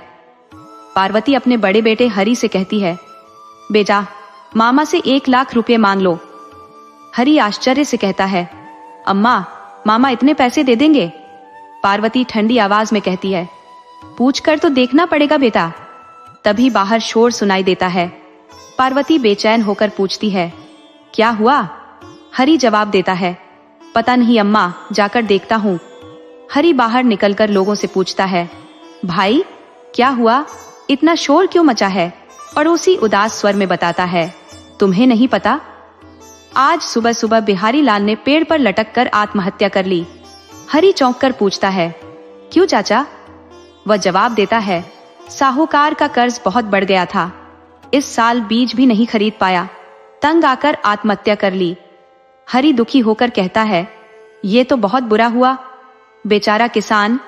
चाचा सिर हिलाकर कहता है, अब भगवान ही जाने और क्या क्या दिन दिखाएंगे। हरि वहीं एक पेड़ के नीचे बैठकर गहरे विचारों में खो जाता है। हमारे घर की हालत भी कुछ खास अच्छी नहीं है, सारा परिवार कर्ज में डूबा है, बहन की शादी करनी है, बैलों के लिए भी चारे का इंतजाम नहीं हो पा रहा, दफ्तर में बाबू भी रिश्वत मांग रहा था, कोई रास्ता दिख नहीं रहा, बारिश समय पर नहीं होती और अगर हो भी गई तो कीड़े फसलें खा जाते हैं। वह सोचता है, रामदीन काका की हालत तो देखो, उन्होंने 2 साल पहले ही ट्यूबवेल लगवा लिया था, उनकी खेती तो इस साल भी बढ़िया हुई है और अब तो उन्होंने ट्रैक्टर भी खरीद लिया है। हम ही लोग हैं जो हर साल की तरह मारे जा रहे हैं। हरि दुखी मन से उठता है और सोचता है, चलो मामा से बात करता हूँ, शायद कुछ मदद मिल जाए। घर पर बसंती पुराने बक्से से फटी पुरानी किताबें निकाल रही है। वह उन दिनों को याद करती है जब वह स्कूल जाया करती थी, पढ़ाई में सबसे आगे रहती थी। गणित और विज्ञान उसके प्रिय विषय थे। एक बार उसने गणित की प्रतियोगिता में स्थान भी प्राप्त किया था। उसका प्रमाण पत्र उसने आज भी सहेज कर रखा है। आर्थिक संकट के चलते बसंती को स्कूल छोड़ना पड़ा। उसकी एक घनिष्ठ सहेली शिवा, जो पड़ोसी रामदीन की बेटी है, ने हाल ही में हाई स्कूल पास किया है, जबकि बसंती, अफसोस की बात है, केवल 7वीं तक ही पढ़ सकी। एक दिन बसंती अपनी पुरानी किताबों में खोई हुई थी। तभी शिवा आकर बोली, अरे बसंती, क्या कर रही है? चलो सरोवर की ओर चलते हैं। बसंती ने उत्तर दिया, नहीं शिवा, अभी नहीं जा सकती, माँ की तबीयत ठीक नहीं है, उन्हें अकेला नहीं छोड़ सकती। शिवा ने उसे मनाने की कोशिश की, चलना थोड़ी देर के लिए, और ये पुरानी किताबें क्यों देख रही है? अब तो तुझे स्कूल भी नहीं जाना पड़ता, तेरे लिए तो अच्छा है, न परीक्षा का झंझट, न कम नंबर पर डांट खाने का डर। बसंती ने गहरी सांस ली और कहा, तू जानती है मुझे पढ़ने का कितना शौक था, पर छोड़, तू ये सब नहीं समझेगी। फिर अचानक उसने पूछा, तू बार बार सरोवर जाने की जिद क्यों कर रही है? कोई खास बात है? शिवा अपनी नजरें झुका लेती है। बसंती ने तुरंत भांप लिया, कुछ तो है, नहीं तो तू यूं बार बार सरोवर जाने की जिद नहीं करती। शिवा थोड़ी झिझकते हुए बोली, हाँ, सुरेश गांव आया हुआ है कुछ दिनों के लिए। बसंती मुस्कुराई, तो ये बात है, सीधे सीधे कह देते कि सुरेश से मिलने जाना है। ठीक है, रुक, मैं माँ को बताकर आती हूँ कि हम लोग सरोवर जा रहे हैं। इसी बीच हरि अपने मामा के घर पहुंचता है। मामी हरि को देखकर बेहद प्रसन्न होती है, क्योंकि उनकी सिर्फ 2 बेटियां हैं और वह हरि को अपने बेटे के समान मानती है। वे जल्दी जल्दी उसके लिए खाना बनाने लगती है और पूछती है, गांव में सब कैसा है? तेरी माँ पार्वती कैसी है? हरि ने उत्तर दिया, सब ठीक है मामी, बस माँ की खांसी नहीं रुक रही है। मामी चिंतित होकर बोली, डॉक्टर को दिखाया या नहीं? हरि ने कहा, हाँ मामी, कई बार ले गए हैं, लेकिन वो मानती ही नहीं है। तभी मामा बाहर से आते हैं और हरि को देखकर खुश हो जाते हैं। हरि ने पूछा, मामा जी कहाँ थे? मामा ने कहा, अरे बेटा, पंडित जी ने एक लड़का बताया था कल्पना के लिए, वहीं देखने गए थे। हरि ने उत्सुकता से पूछा, तो लड़का पसंद आ गया? मामा ने हंसते हुए कहा, नहीं रे, उसकी उम्र कुछ ज्यादा थी और परमानेंट नौकरी भी नहीं है, तो बता कैसे आना हुआ? हमारी बहन तो ठीक है ना? हरि पूछता है। उसका मामा चिंतित स्वर में कहता है, उनकी तबीयत अब ठीक नहीं रहती। फिर मामा ने रामचरण के बारे में पूछा। हरि उदासी से जवाब देता है, पिताजी बहुत परेशान है। मामा ने पूछा, क्यों? हरि ने गहरी सांस लेकर कहा, साहूकार बहुत तंग कर रहा है। मामा को स्थिति समझ में आ जाती है और वे धीरे से पूछते हैं, कितना पैसा चाहिए? हरि संकोच से कहता है, 1 लाख रुपए। इस पर मामा थोड़ा गंभीर होते हुए कहते हैं, तो चिंता मत कर, कुछ हो जाएगा। उधर शंकर अपनी गणित की परीक्षा में पूरे अंक पाकर बेहद प्रसन्न था। वह खुशी खुशी दौड़ते हुए घर पहुंचा और सीधे हीरा मोती से मिलने गया। उसने उत्साहित होकर कहा, हीरा, आज मुझे 10 में से पूरे 10 अंक मिले हैं। मास्टर जी भी बहुत खुश थे, उन्होंने मुझे इनाम में यह शॉल भी दी। हीरा अपने सिर को हिलाता है और गले में बंधी घंटी को जोर से बजा देता है, मानो शंकर की खुशी में शामिल हो। शंकर उसे प्यार से सहलाता है, फिर अपनी माँ पार्वती के पास जाता है और उसे यह खुशखबरी बताता है। पार्वती अपने बेटे की इस उपलब्धि पर गर्व महसूस करती है। दूसरी ओर मामा हरि को बाजार ले जाते हैं। वहां एक दुकान से उसके लिए नए कपड़े खरीदते हैं और फिर बैंक जाते हैं। बैंक से वे 1.5 लाख रुपए नकद निकालते हैं और हरि के हाथों में थमाते हैं। मामा ने इसके साथ ही एक डीलर मशीन भी खरीद कर दी। हरि आश्चर्य से पूछता है, मामा ये क्या है? मामा मुस्कुराते हुए समझाते हैं, ये डीलर मशीन है, इससे बीज बोया जाता है। अब तुम्हारे काम में सहूलियत होगी।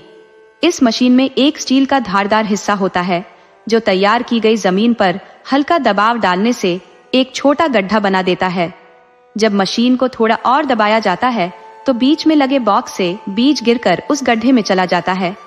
बीज गिरते ही वह मशीन उसे मिट्टी से ढक देती है। हरि कहता है, समझ गया मामा, ये वाकई बहुत बढ़िया चीज है। मामा कहते हैं, ठीक है, अब तो जा और पैसे का ख्याल रखना। हरि उन्हें प्रणाम कर वहां से निकल जाता है। दूसरी ओर शिवा और बसंती दोनों सहेलियां तालाब के पास पहुंचकर आधे घंटे से बातें कर रही थी।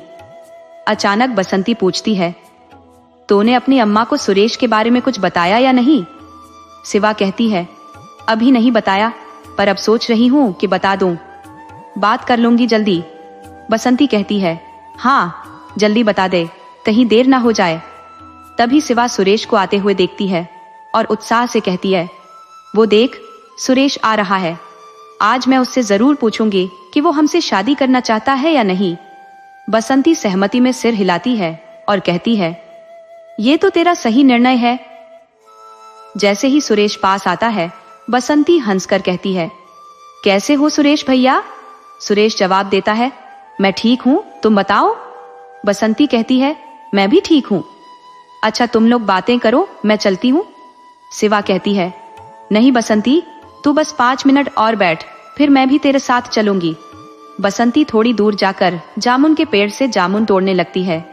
अब शिवा सुरेश से पूछती है, क्यों, इतने दिनों बाद गांव कैसे आना हुआ? सुरेश जवाब देता है, फैक्ट्री से छुट्टी नहीं मिल रही थी, काम का बहुत दबाव था।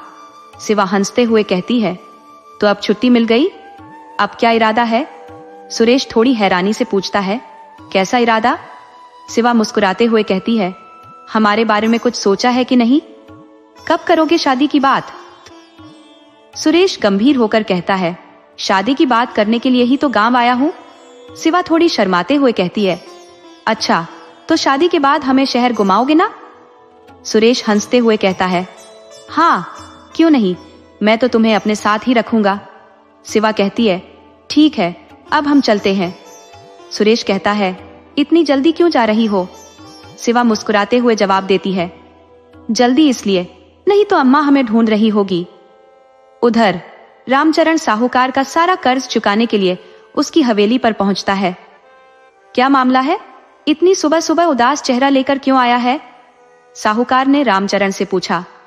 रामचरण ने जवाब दिया, मालिक मैं आपका उधार चुकाने आया हूं। साहूकार ने तंज कसते हुए कहा, अरे अचानक इतना पैसा कहां से मिल गया? रामचरण ने कहा, मालिक मैंने कहीं से उधार लिया है। साहूकार ने ठंडी सांस लेकर कहा, ठीक है कितना लाया है? रामचरण ने झिंझकते हुए कहा, 1 लाख रुपए।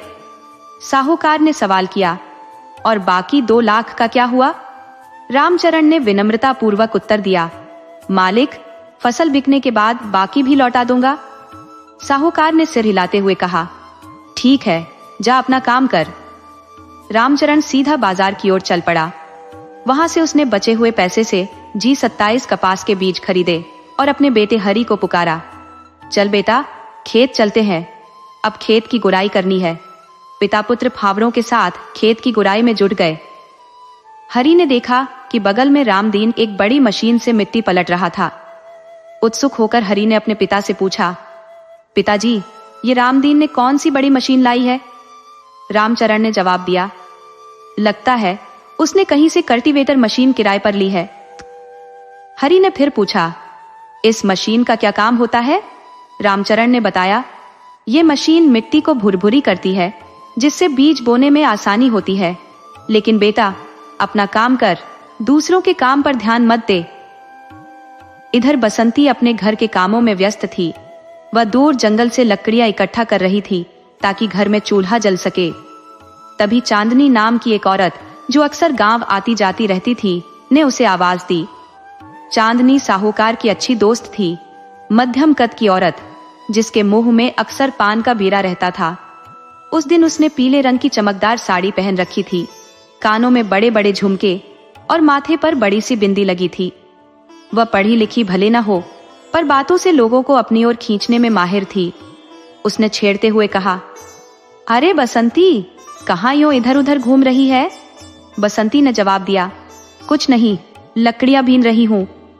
चांदनी ने ठहाका मारते हुए कहा, पगली कब तक ये लकड़ियां बीनती रहेगी? चल मेरे साथ शहर चल, तुझे रानी बना दूंगी। बसंती ने गंभीरता से कहा, नहीं चांदनी, माँ की तबीयत ठीक नहीं है, मैं उन्हें अकेला छोड़कर कहीं नहीं जा सकती। तब वह कहती है, अरे सहचर मैं तुझे कहीं काम दिला दूंगी, तेरी माँ का इलाज भी हो जाएगा और तेरी जिंदगी भी संवर जाएगी। इस पर बसंती कहती है, नहीं काकी, इस वक्त मैं नहीं जा सकती, मुझे देर हो रही है, अब मैं चलती हूँ। उधर शंकर सरोवर के पास अपने दोस्तों के साथ पतंग उड़ाने में मग्न था। आज स्कूल की छुट्टी थी क्योंकि गुरेडी पड़वा का दिन था। उसकी पतंग आसमान की ऊंचाई में सबसे ऊपर उड़ रही थी और उसने उसे रंग बिरंगे कागजों से सजाया था। पतंग के पीछे लहराते कागज के फीतों को देख ऐसा प्रतीत हो रहा था जैसे शंकर अपने रंग बिरंगे सपनों को आसमान की बुलंदियों तक ले जाना चाहता हो। वह रमेश से कहता है, देखो रमेश, मेरी पतंग आज कितनी ऊंची उड़ रही है। रमेश मुस्कुराते हुए कहता है, तेरी पतंग वाकई बढ़िया है। शंकर गर्व से कहता है, आज मुझे कोई छू नहीं सकता। रमेश हंसते हुए कहता है, छू नहीं सकता तो क्या, काट तो सकता हूं। शंकर ने चुनौती दी, अगर हिम्मत है तो काट कर दिखा। रमेश ने अपनी पूरी कोशिश की, लेकिन जैसे ही उसकी पतंग शंकर की पतंग के पास पहुंचती, शंकर चतुराई से अपनी पतंग को दूर ले जाता और रमेश की पतंग पीछा करते रह जाती। अंत में रमेश हंसते हुए कहता, चल आज तो तू बच गया, लेकिन एक दिन तेरी पतंग जरूर काटूंगा। शंकर मजाकिया लहजे में कहता है, तुम्हारा ये सपना कभी पूरा नहीं होगा, और जोर से हंसने लगता है। वहीं दूसरी तरफ 3 दिन से खेत की जुताई चल रही थी। अब बीज बोने का समय आ चुका था। रामचरण ने हरि को बीज बोने के निर्देश देते हुए कहा, देख हरि, कोड की गहराई 4 से 5 सेंटीमीटर होनी चाहिए और हर पंक्ति के बीच की दूरी 60 सेंटीमीटर रखनी है। हरि ने जवाब दिया, पिताजी आप हाथ से डालो, मैं तो डिबलर से डालूंगा जो मामा ने दिया है। रामचरण ने हामी भरते हुए कहा, ठीक है, उसी से कर। इस बीच मानसून विभाग ने भी घोषणा कर दी थी कि इस बार बारिश समय पर आएगी। हरि उत्साह से कहता है, तब तो पिताजी मजा आ जाएगा। रामचरण ने प्रसन्न होकर कहा, हाँ, ये सब गणपति जी की कृपा है। आज बाप बेटे दोनों बेहद खुश थे। उनके सारे काम समय पर होते दिखाई दे रहे थे। दिन भर की कड़ी मेहनत के बाद उन्होंने बुआई का काम निपटा लिया। कपास की फसल बोने के बाद अगले 35-40 दिनों तक सिंचाई की जरूरत नहीं पड़ती थी। शाम को जब वे घर पहुंचे तो देखा कि पार्वती की तबीयत और ज्यादा बिगड़ चुकी थी। उसे तेज बुखार था और सीने में तीव्र दर्द हो रहा था। बसंती हड़बड़ाते हुए हकीम काका के पास जाती है। हकीम काका हाथ झाड़ते हुए कहते हैं, अब ये बीमारी मेरे हाथ से बाहर हो चुकी है, इसे किसी सरकारी अस्पताल ले जाओ। बसंती घबराई हुई घर लौटती है और कहती है, पिताजी, हकीम काका कह रहे हैं कि अम्मा को सरकारी अस्पताल ले जाना होगा।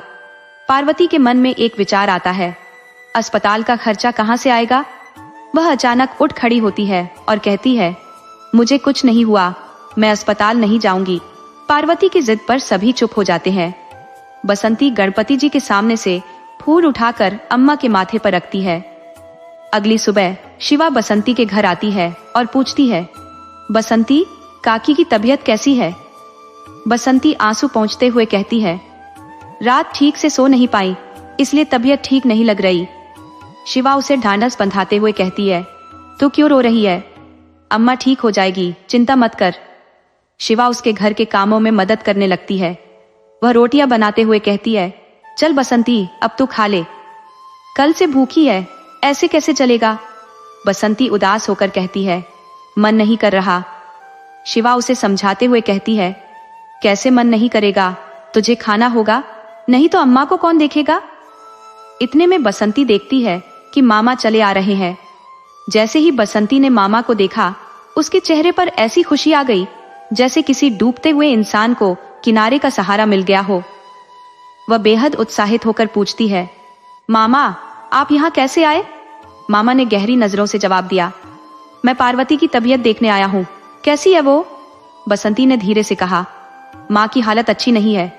इतने में पार्वती की आंख खुलती है और वह थकी हुई आवाज में कहती है, अरे भैया, तुम? मामा ने चिंतित होकर कहा, बहना, तुम्हारी तबीयत तो बहुत खराब लग रही है, क्या डॉक्टर को नहीं दिखाया? पार्वती ने कमजोर आवाज में उत्तर दिया, हाँ भैया, बहुत खांसी हो रही है और सीने में भी दर्द है, लेकिन अभी तक डॉक्टर को नहीं दिखाया। मामा ने गंभीरता से बसंती की ओर देखा और पूछा, क्यों नहीं दिखाया अब तक? बसंती ने धीमे स्वर में कहा, मामा, हम कितनी बार कह चुके हैं, पर माँ अस्पताल चलने को तैयार ही नहीं हो रही। मामा ने दृढ़ता से कहा, ऐसे नहीं चलेगा, चलो मैं खुद अस्पताल लेकर चलता हूँ। फिर मामा ने टैक्सी बुलवाई। बसंती और पार्वती को लेकर अस्पताल निकल पड़े। करीब 2 घंटे बाद नर्स ने पार्वती का नाम पुकारा। डॉक्टर ने पार्वती को देखा और तुरंत ब्लड टेस्ट और चेस्ट एक्सरे कराने का निर्देश दिया। कुछ ही समय बाद रिपोर्ट आई और पता चला कि पार्वती को टीबी है, वो भी आखिरी स्टेज पर। अब इलाज के सभी विकल्प सीमित हो चुके थे। यह सुनकर मामा के पैरों तले जमीन खिसक गई और बसंती जोर जोर से रोने लगी। वह फूट फूट कर कहने लगी, माँ, अब क्या होगा? मामा ने उसकी पीठ थपथपाते हुए कहा, मत घबराओ बच्ची, सब ठीक हो जाएगा, मैं हूं ना। पार्वती को तुरंत ईटीवी वार्ड में भर्ती करा दिया गया। मामा ने बसंती को घर छोड़ा और रामचरण को भी ढांढस बंधाते हुए कहा, चिंता मत करो, मैं हूं, अगर कोई भी बात हो तो तुरंत बताना, मैं हर हफ्ते पार्वती को देखने आता रहूंगा। रामचरण ने गहरे सम्मान से कहा, भैया, आपका बहुत बहुत धन्यवाद। अगर आप ना होते तो हम क्या करते? मामा ने हंसते हुए कहा। सब गणपति जी के हाथ में है, चिंता मत करो। इस तरह एक हफ्ता बीत गया। बसंती अपनी झोपड़ी को गोबर से लीपकर साफ कर रही थी, लेकिन उसका मन बहुत विचलित था। उसे हर चीज सूनी सूनी सी लग रही थी, मानो माँ के बिना घर में कुछ भी सही नहीं है। वो बार बार चारपाई की ओर देखती, जहां उसकी माँ हमेशा बैठा करती थी। तभी उसे रामदीन काका के घर से ढोलक की आवाज सुनाई दी। शिवा की शादी शायद तय हो चुकी थी। बसंती सारे काम समेटकर शिवा से मिलने पहुंचती है और हैरानी से पूछती है, अरे शिवा, शादी तय हो गई और मुझे बताया भी नहीं? शिवा हंसते हुए जवाब देती है, बताने ही तो आई थी उस दिन, पर तुम लोग अम्मा की तबीयत को लेकर परेशान थे। अब काकी कैसी है? बसंती का चेहरा अम्मा का नाम सुनते ही गंभीर हो जाता है। वह धीरे से कहती है, अम्मा की हालत और खराब हो रही है। शिवा चिंतित होकर पूछती है, क्या हुआ? तुम रो क्यों रही हो? बसंती दुख भरी आवाज में कहती है, डॉक्टर ने कह दिया है कि अम्मा ज्यादा दिन नहीं बचेंगी। शिवा उसे ढांढस बंधाते हुए कहती है, अरे हिम्मत रख, सब ठीक होगा, मत रो। बसंती अपने आंसू पोंछकर शिवा की खुशी में खुश होने का प्रयास करती है। गांव की औरतें शादी के गीत गा रही थी। माहौल में खुशी का रंग बिखरा हुआ था। उधर शंकर की परीक्षा का परिणाम भी आ गया था। उसने कक्षा 7वीं में प्रथम श्रेणी हासिल की थी। रामचरण गर्व से भरा था कि उसका बेटा पूरे गांव में अव्वल आया है। मिठाई मनाने की तैयारी हो रही थी, हर तरफ खुशी थी, लेकिन बसंती के मन में अम्मा की यादें उमड़ रही थी। वह सोच रही थी, काश अम्मा भी हमारे साथ होती। इस बार मानसून समय पर आ गया था और खेतों में बीज अंकुरित हो चुके थे। रामचरण अपने खेतों की लहलहाती फसल देखकर ऐसे प्रसन्न था, जैसे कोई माँ अपने गर्भ में पल रहे शिशु को प्यार से सहलाते हुए उससे बातें कर रही हो। उसकी आंखों में नई चमक थी और शरीर का हर अंग उस आनंद में झूम रहा था। तभी गांव के पंडिताजी उधर से गुजरे और रामचरण को आवाज दी, अरे रामचरण, सुनो तो जरा। पर रामचरण तो अपने खेतों में इतना मग्न था कि कुछ सुनाई ही नहीं दे रहा था। पंडितजी ने फिर जोर से पुकारा, अरे रामचरण भैया। इस बार रामचरण ने ध्यान दिया और पूछा, हाँ पंडित जी, कैसे आना हुआ? पंडित जी मुस्कुराते हुए बोले, अरे भैया, एक खुशखबरी है। तुम्हारी लड़की की फोटो लड़के वालों को पसंद आ गई है। वे लोग अगले हफ्ते आ रहे हैं। ये सुनकर रामचरण उत्साहित हो गया और बोला, ये तो बहुत ही अच्छी खबर है। लड़का क्या करता है? पंडित जी ने बताया, लड़के के पिता के पास 5 एकड़ जमीन है और लड़का बैंक में क्लर्क है। रामचरण खुशी से बोला, यह तो सचमुच बहुत अच्छा है। रामचरण खुशी से भरा अपने घर लौटता है और हरी तथा बसंती को यह शुभ समाचार बताता है। वह कहता है, तुम्हारी अम्मा यहाँ होती तो कितनी खुश होती। बसंती पर बसंती को इस पर कोई विशेष फर्क नहीं पड़ता, क्योंकि उसका सारा ध्यान उसकी माँ पर लगा हुआ था। उसकी तो फिलहाल शादी में कोई रुचि भी नहीं थी। वह तो अपनी पढ़ाई दोबारा शुरू करना चाहती थी, लेकिन घर की कमजोर आर्थिक स्थिति ने उसकी इस ख्वाहिश को अधूरा ही छोड़ दिया। अगले दिन रामचरण और बसंती अस्पताल जाते हैं, जहां पार्वती भर्ती थी। अस्पताल के दरवाजे पर कदम रखते ही बसंती का दिल तेजी से धड़कने लगता है। उसके मन में डर था कि पता नहीं माँ किस हालत में होगी। कहीं ऐसा न हो कि वे उन्हें छोड़कर चली जाएं। जब उन्होंने पार्वती को देखा तो रामचरण की आंखों में आंसू आ गए। रामचरण पार्वती से बोला, पार्वती, ये तुम्हारी क्या हालत हो गई है? सब मेरी गलती है। मैं अपने परिवार का ख्याल ढंग से नहीं रख पाया। मुझसे माफी मांगने का कोई हक नहीं, क्योंकि मैं तुम्हारा इलाज भी नहीं करा सका। पार्वती ने हल्की मुस्कान के साथ कहा, ऐसा मत कहिए जी, मुझे आपसे कोई शिकायत नहीं है। आपने जितना कर सकते थे किया। कुछ चीजें हमारे बस में नहीं होती। रामचरण ने अपने आंसू पोंछते हुए कहा, कल लड़के वाले हमारी बसंती को देखने आ रहे हैं। पार्वती ने यह सुनते ही कहा, यह तो बहुत अच्छी बात है। इस बार किसी भी हाल में मौका हाथ से जाने मत देना। रामचरण ने उसे तसल्ली देते हुए कहा, तुम चिंता मत करो। पार्वती ने उत्सुकता से पूछा, लड़का क्या करता है? रामचरण ने बताया, लड़का बैंक में क्लर्क है। पार्वती ने संतोष की सांस लेते हुए कहा, तो यह बहुत अच्छा है। उसने बसंती को गले लगाते हुए उसका माथा चूमा और कहा, मेरी बच्ची, भगवान तुम्हें हमेशा खुश रखे। मैं कितनी अभागी माँ हूँ जो अपनी बेटी की शादी नहीं देख सकूंगी। ये सुनते ही बसंती का दिल भर आया और वह जोर जोर से रोने लगी। उसकी माँ ने उसे संभालते हुए धैर्य बंधाया। आज वह दिन था जब लड़के वाले आने वाले थे। सुबह से ही रामचरण तैयारियों में जुटा हुआ था। उसने बसंती से कहा, बसंती, घर को ठीक से साफ कर दे और हरी, तू मिठाई ले आ। थोड़ी देर बाद राम प्रसाद, उनका बेटा राकेश और उनकी पत्नी आशा आ गई। रामचरण ने उनका स्वागत किया और सबका हालचाल पूछा। कुछ देर बाद राकेश की माँ आशा ने बसंती को बुलाने के लिए कहा। आज बसंती ने साड़ी पहनी थी जिसे उसने शिवा की मदद से पहना था। आशा को बसंती पा जाती है और मुस्कुराते हुए कहती है, हमें तो लड़की पसंद है। फिर वह राकेश की तरफ देखती है और पूछती है, क्यों बेटा, तुम्हें कैसी लगी? राकेश धीरे से उत्तर देता है, अम्मा, अगर आपको पसंद है तो मुझे भी ठीक है। इसके बाद राम प्रसाद रामचरण से पूछता है, तो रामचरण, तुम कब शादी करना चाहोगे? रामचरण जवाब देता है, जब आप कहें, मगर मैं तो फसल कटाई के बाद ही शादी कर पाऊंगा। रामप्रसाद सहमति में सिर हिलाते हुए कहता है, ठीक है, फिर हम उसी महीने में शादी तय कर लेंगे। रामचरण उत्साहित होकर कहता है, हाँ, मैं पंडित जी से मिलकर तारीख निकलवा लूंगा। आज शगुन के रूप में बसंती को एक साड़ी और 2 सोने के कंगन पहनाए गए। रामचरण की खुशी आज दुगुनी हो गई थी।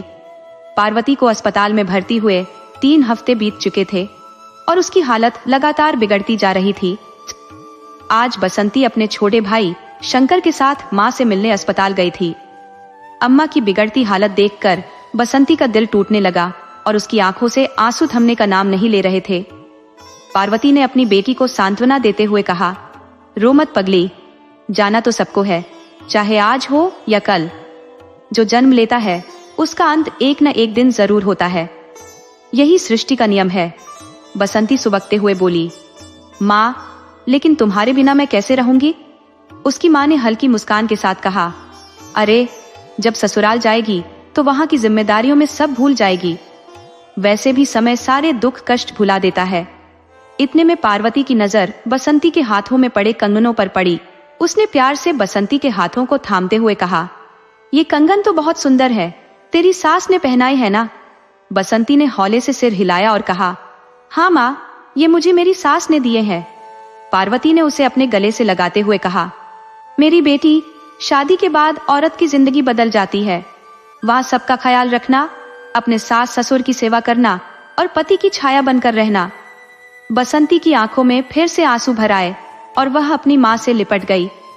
पार्वती ने धीरे से कहा, अब तुम लोग जाओ। उसने शंकर से कहा, अपनी बहन का ख्याल रखना। शंकर ने भी अपनी माँ के गले लगते हुए कहा, हाँ अम्मा, तुम हमें छोड़कर कहाँ जाओगी? तुम्हारे बिना वहां तुम्हारा मन नहीं लगेगा। शंकर की बातों पर पार्वती हंसने लगी और कहा, भगवान मेरे बच्चों की रक्षा करे। अस्पताल से लौटते वक्त रास्ते में बसंती और शंकर की मुलाकात चांदनी से हो जाती है। चांदनी ने चहकते हुए कहा, बसंती, मैंने सुना तेरी शादी तय हो गई है। संकट के बीच शंकर ने अचानक कहा, हाँ, मेरे होने वाले जीजा जी बैंक में काम करते हैं। बसंती ने उसे चुप कराते हुए कहा, हमें जल्दी है, चल शंकर। उसकी आवाज में जल्दबाजी साफ झलक रही थी। बसंती ने अपने कदम और तेज कर दिए और चांदनी उसे ऐसे देख रही थी जैसे वह किसी शिकार को छोड़ते हुए शिकारी की तरह भाग निकली हो। उसकी आंखों में वह हताशा थी जो हर बार भाग्य के पीछे छूट जाने से होती है। जैसे ही बसंती घर पहुंची, एक व्यक्ति दौड़ता हुआ रामचरण के पास आया और खबर दी कि अस्पताल से फोन आया है। पार्वती अब इस दुनिया में नहीं रही। 3 महीने पूरे हो चुके थे पार्वती के ससुराल जाने के और अब वह नहीं रही। बसंती की दुनिया पूरी तरह से वीरान हो गई थी। अब उसके जीवन में अगर कोई साथी थे तो वे थे हीरा और मोती, जिनसे वह कभी कभी अपने दिल की बातें कर लिया करती थी। रामचरण और हरी दिन रात खेतों में लगे रहते थे। कपास के खेत लहलहा रहे थे और हर जगह सफेद पीले फूलों की बहार थी। वे हवाओं के संग झूमते हुए जैसे अपनी समृद्धि का गान कर रहे थे। रामचरण अपनी नई नवेली दुल्हनिया की तरह अपने खेतों को निहारा करता था।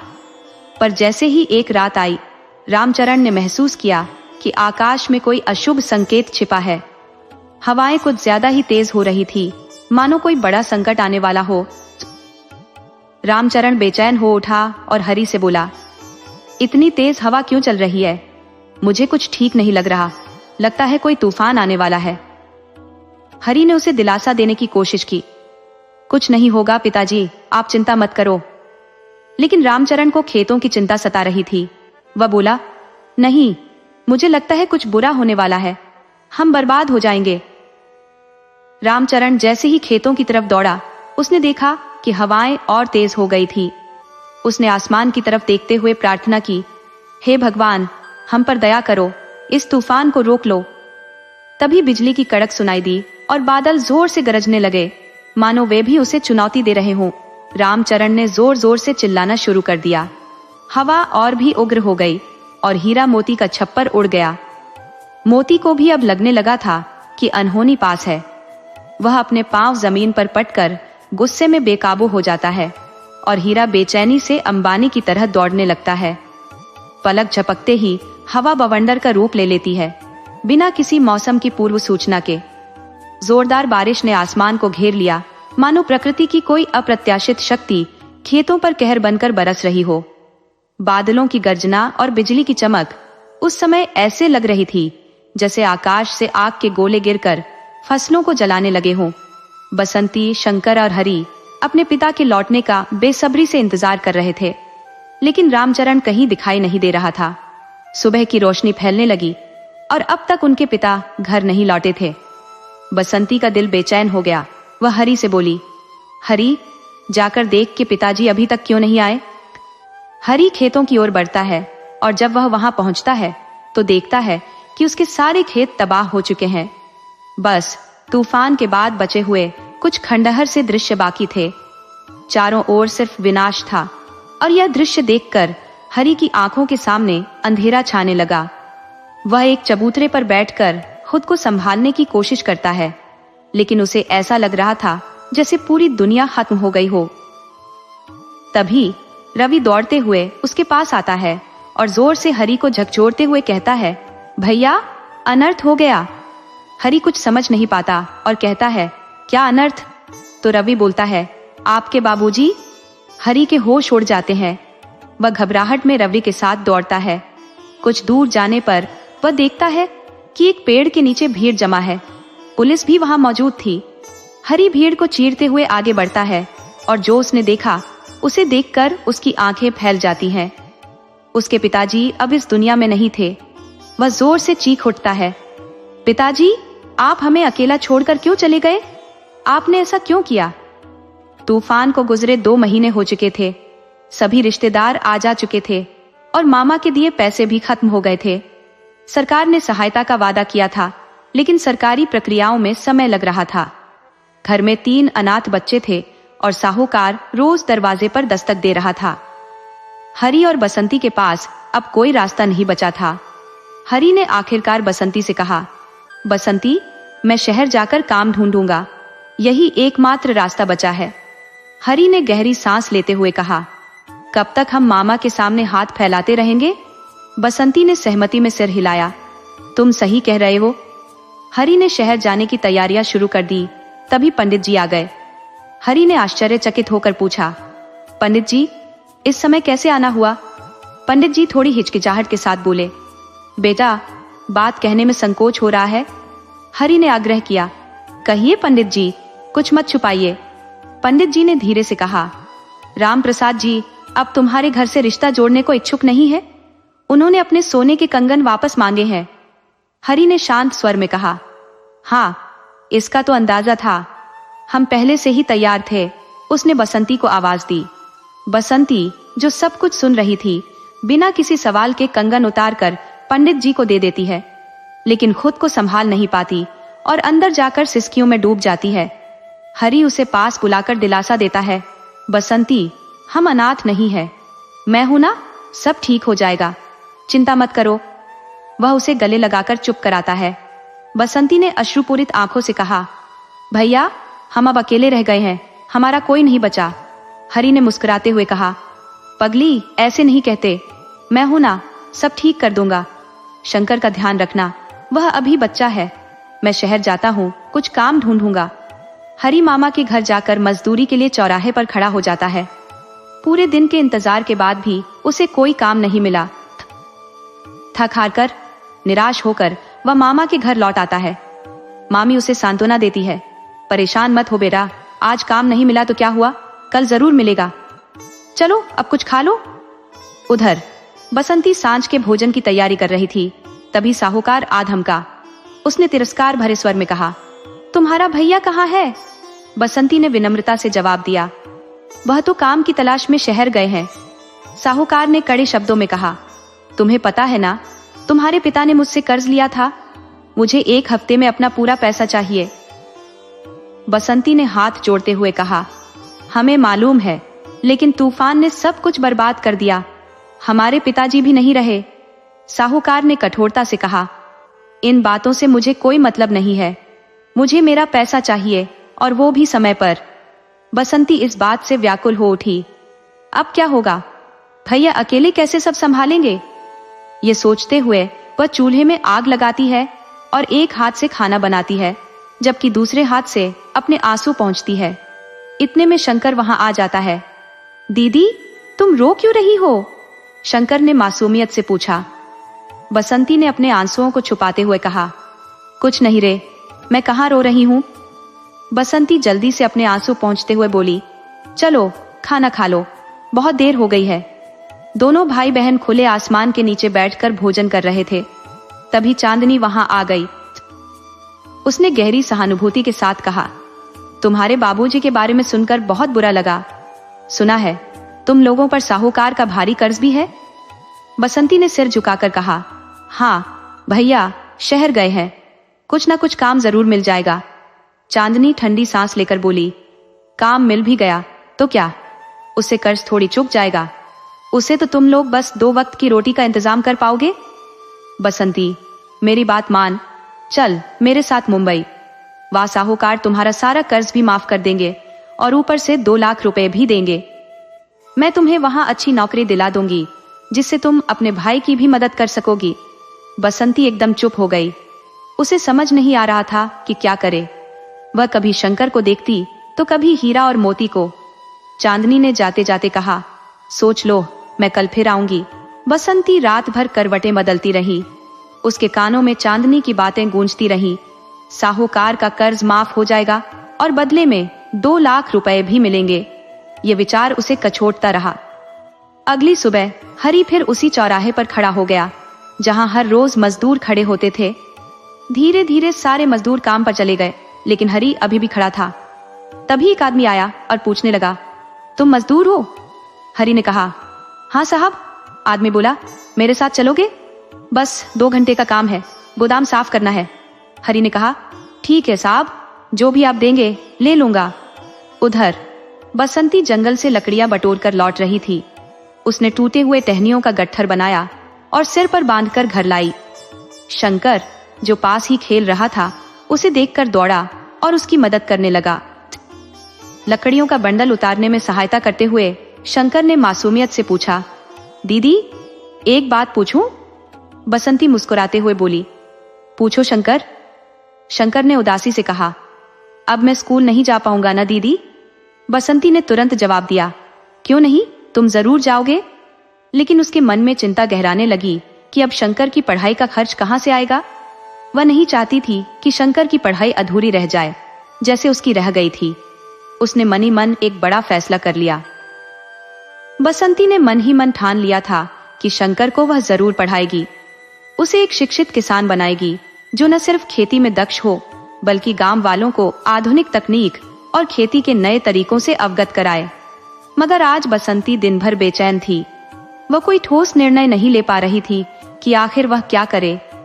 एक ओर शंकर की पढ़ाई थी, दूसरी ओर साहूकार का भारी कर्ज था, जो बार बार उसे ऐसे विचारों में धकेल देता जो वह सोच भी नहीं सकती थी।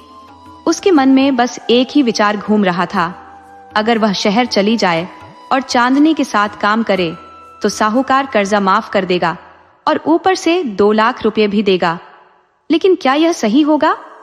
उधर शंकर, आज उसे पतंग उड़ाने का भी मन नहीं हो रहा था। उसने अपने पतंग को रमेश को दे दिया और उदास मन से सोचने लगा कि आगे क्या होगा। माँ की यादें उसे फिर से घेरने लगी। शंकर बुदबुदाया, अम्मा तू क्यों चली गई? तुझे तो हमारे साथ रहना था। उसकी आवाज भर्राने लगी थी। पिताजी भी हमें छोड़कर चले गए और अब हम पूरी तरह से अकेले हो गए हैं। ये कहते हुए शंकर मोती के गले लगकर जोर जोर से रोने लगा।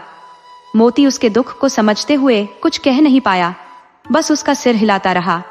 उस सिर हिलाने का मतलब क्या था, हाँ या नहीं, शंकर को समझ नहीं आया। इधर हरि का आज काम पर पहला दिन था। शाम को वह घर लौटा और सीधा बसंती को फोन लगाया। प्रदीप नाम का एक लड़का मोबाइल लेकर बसंती के पास आया और बोला, तुम्हारे भैया का फोन है? बसंती ने तुरंत मोबाइल उसके हाथ से छीन लिया और जल्दी से कहा, हाँ भैया, तुम ठीक हो ना? हरि ने जवाब दिया, हाँ मैं बिल्कुल ठीक हूँ। तू कैसी है? बसंती ने गहरी सांस लेते हुए कहा, मैं भी ठीक हूँ। कुछ काम मिला? हरि ने शांत स्वर में कहा, हाँ आज एक छोटा काम मिला था, तो चिंता मत कर, सब ठीक हो जाएगा। शंकर क्या कर रहा है? बसंती ने जवाब दिया, वो हीरा और मोती के पास है। हरि ने कहा, अच्छा ठीक है, तू अपना ध्यान रखना। बसंती कुछ पूछना चाहती थी लेकिन उसकी हिम्मत नहीं हो रही थी। उसके मन में विचार चल रहा था, क्या मैं चांदनी के साथ शहर जाकर काम कर सकती हूँ? आजकल तो लड़कियां भी काम करती हैं। अगर मैं भी काम करके भैया की मदद कर दूं तो इसमें क्या बुराई है? साहूकार का कर्जा खत्म हो जाएगा और शंकर अपनी पढ़ाई भी पूरी कर सकेगा। रात भर यही सोचते सोचते बसंती ने एक निर्णय लिया। अगले दिन वह साहूकार से मिलने जाएगी। सुबह होते ही उसने शंकर को नाश्ता कराया और फिर साहूकार के घर जाने के लिए तैयार होने लगी। शंकर ने उसे जाते हुए देखा और पूछा, दीदी कहाँ जा रही हो? बसंती ने हल्की मुस्कान के साथ कहा, तेरी पढ़ाई का इंतजाम करने। शंकर की आंखों में चमक आ गई। सच? अब मैं फिर से स्कूल जा पाऊंगा? बसंती ने बड़े प्यार से शंकर के माथे को चूमते हुए कहा, हाँ मेरा प्यारा भाई स्कूल जरूर जाएगा और एक दिन बड़ा आदमी बनेगा। इसके बाद वह हीरा मोदी के सामने उसका जिक्र करते हुए बोली, शंकर मैं अभी वापस आती हूँ। उसके दिल में उम्मीदें उभर रही थी। कदम तेजी से साहूकार के घर की ओर बढ़ते हुए उसकी आंखों में कई सपने थे जो जैसे किसी बहते जल के प्रवाह की तरह थे। बसंती को ऐसा महसूस हो रहा था कि उसके दुखों की आखिरी दस्तक आ गई है। उसे आशा थी कि अब सब कुछ ठीक हो जाएगा। उसकी कल्पनाओं में शंकर बड़ा हो चुका था, अपने समाज को शिक्षित कर रहा था, किसानों को राह दिखा रहा था।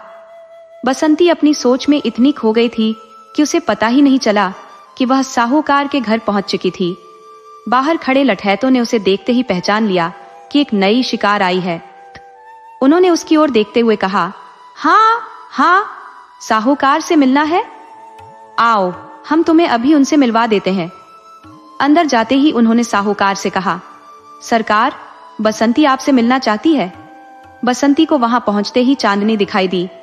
उसे देखकर बसंती की खुशी छलक पड़ी, मानो लंबी प्रतीक्षा के बाद उसे सफलता मिल गई हो। चांदनी ने बात घुमाते हुए कहा, अरे बसंती क्या हुआ बेटा, इतनी सुबह कैसे आना हुआ? बसंती ने तुरंत जवाब दिया, आपने कहा था ना कि मुझे शहर में काम दिलवाएंगी। चांदनी ने मुस्कुराते हुए कहा, हाँ मैंने वही कहा था। तो क्या तुम तैयार हो? बसंती ने पूरे विश्वास के साथ कहा, हाँ मैं पूरी तरह से तैयार हूँ। अगर साहूकार हमारे कर्ज माफ कर दे तो? बसंती ने कहा, हाँ क्यों नहीं, कर्ज भी माफ हो जाएगा और रुपए 2 लाख भी मिल जाएंगे। चांदनी नजरें चुराते हुए साहूकार की तरफ देखती है और इशारों में कुछ कहती है। साहूकार सहमति में सिर हिलाते हुए बोला, हाँ बसंती, चांदनी सही कह रही है, मैं तुरंत तेरे दस्तावेज तैयार करवा देता हूँ। अब कोई कर्ज नहीं रहेगा। शंकर कागज लेकर आता है और रुपए 2 लाख भी। वह कहता है, सब हिसाब किताब पूरा हो गया है। बसंती की खुशी का ठिकाना नहीं था। वह चांदनी से कहती है, मैं यह पैसे ग्रामीण बैंक में जमा करवा देती हूँ, फिर आपके साथ चलूंगी। चांदनी मुस्कुराते हुए कहती है, हाँ बेटा अपना काम निपटा लो, कोई जल्दी नहीं है। बसंती की चिंताएं फिर भी बनी हुई थी। उसने कहा, मुझे थोड़ी परेशानी है, मैं जब शहर जाऊंगी तो शंकर और हीरा मोती का क्या होगा?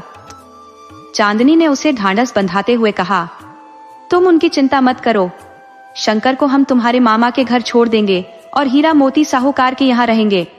जब तक तुम्हारा भैया वापस नहीं आता तब तक सब ठीक रहेगा। बसंती ने सहमति में सिर हिलाते हुए कहा, ठीक है। चांदनी ने प्यार से उसके बाल सहलाते हुए कहा, 2 बजे की बस है मुंबई के लिए, तब तक सारा काम निपटा लेना। बसंती ने सिर हिलाया और सीधे बैंक की ओर चल पड़ी। वह अपने पिता रामचरण के खाते में पैसे जमा करवाना चाहती थी। उसने बैंक कर्मी से कहा, भैया, मेरे पिताजी अब नहीं रहे, ये पैसा मेरे भाई हरि को मिल जाएगा। बैंक कर्मी ने जवाब दिया, हाँ, नॉमिनी में हरि का नाम है, तुम बस अपने पिता का मृत्यु प्रमाण पत्र जमा करवा दो। बसंती ने कहा, वह तो हरि ही जमा करवा पाएंगे। बैंक कर्मी ने सहमति जताते हुए कहा, ठीक है, तुम पैसा जमा कर सकती हो, बाद में हरि से कहना कि वह मृत्यु प्रमाण पत्र लेकर आए। बसंती ने कहा, ठीक है। वह घर लौट आई और शंकर को जल्दी जल्दी खाना खिलाने लगी। फिर वह मामा के घर फोन मिलाने गई, लेकिन कोई जवाब नहीं मिला। दोबारा फोन मिलाया, फिर भी कोई उत्तर नहीं आया। दुर्भाग्य जैसे उसका पीछा छोड़ने का नाम ही नहीं ले रहा था। घर आकर उसने शंकर को सारी बात बताई। शंकर ने उदास होकर कहा, दीदी, मुझे अकेले छोड़कर मत जाओ। बसंती ने उसे दिलासा देते हुए कहा, अरे मेरे प्यारे भैया, ये सब मैं तुम्हारे लिए ही तो कर रही हूँ, ताकि तुम पढ़ लिख कर माँ और पिताजी का सपना पूरा कर सको। शंकर रोते हुए बसंती से लिपट जाता है और कहता, दीदी, मुझे पढ़ाई नहीं करनी, तुम मत जाओ। बसंती उसे दिलासा देते हुए कहती, नहीं भाई, रोते नहीं है, साहूकार ने कहा है कि वह तुम्हें मामा के घर छोड़ देगा, इसलिए तुम चिंता मत करो। अब मुझे जाना होगा, समय हो रहा है। शंकर फिर भी नहीं मानता और बोला, दीदी मत जाओ। इतने में चांदनी आकर कहती है, बसंती, तैयार हो ना? बसंती ने उदास स्वर में कहा, हाँ, लेकिन शंकर को अकेला छोड़कर कैसे जाऊं? चांदनी ने शंकर को समझाने की कोशिश की और अंत में वह किसी तरह राजी हुआ। फिर वह बसंती को लेकर वहां से चल पड़ी। 5 घंटे बाद बसंती मुंबई पहुंच गई। मुंबई की विशाल इमारतें देखकर उसकी आंखों में आश्चर्य झलकने लगा। उसने चांदनी से कहा, यहाँ तो बहुत बड़ी बड़ी इमारतें हैं। चांदनी ने मुस्कुराते हुए पूछा, मुंबई कैसी लगी? बसंती ने खुशी से कहा, बहुत अच्छी है। परंतु बस से उतरते ही चांदनी उसे एक संकरी और अंधेरी गली में ले जाती है। वहां की दुर्गंध और अजीब अजीब नजरें उसे घूरने लगती है। परेशान होकर बसंती ने पूछा, ये कौन सी जगह है? ये तो बहुत गंदी लग रही है। चांदनी हंसते हुए कहती है, जगह को मत देखो, यहाँ के लोग बहुत अच्छे हैं और तुम्हारा ध्यान रखेंगे। बसंती को इस बात का अंदाजा नहीं था कि उसकी जिंदगी एक भयावह मोड़ लेने वाली थी, एक ऐसा दलदल जिसमें वह फंसने जा रही थी और कभी बाहर नहीं निकल पाएगी। दरअसल चांदनी उसे यहाँ काम दिलाने नहीं, बल्कि उसे बेचने के लिए लाई थी। वह एक दलाल चुन्नीलाल से मिलती है और बसंती को मोटी रकम के बदले उसके हवाले कर देती है।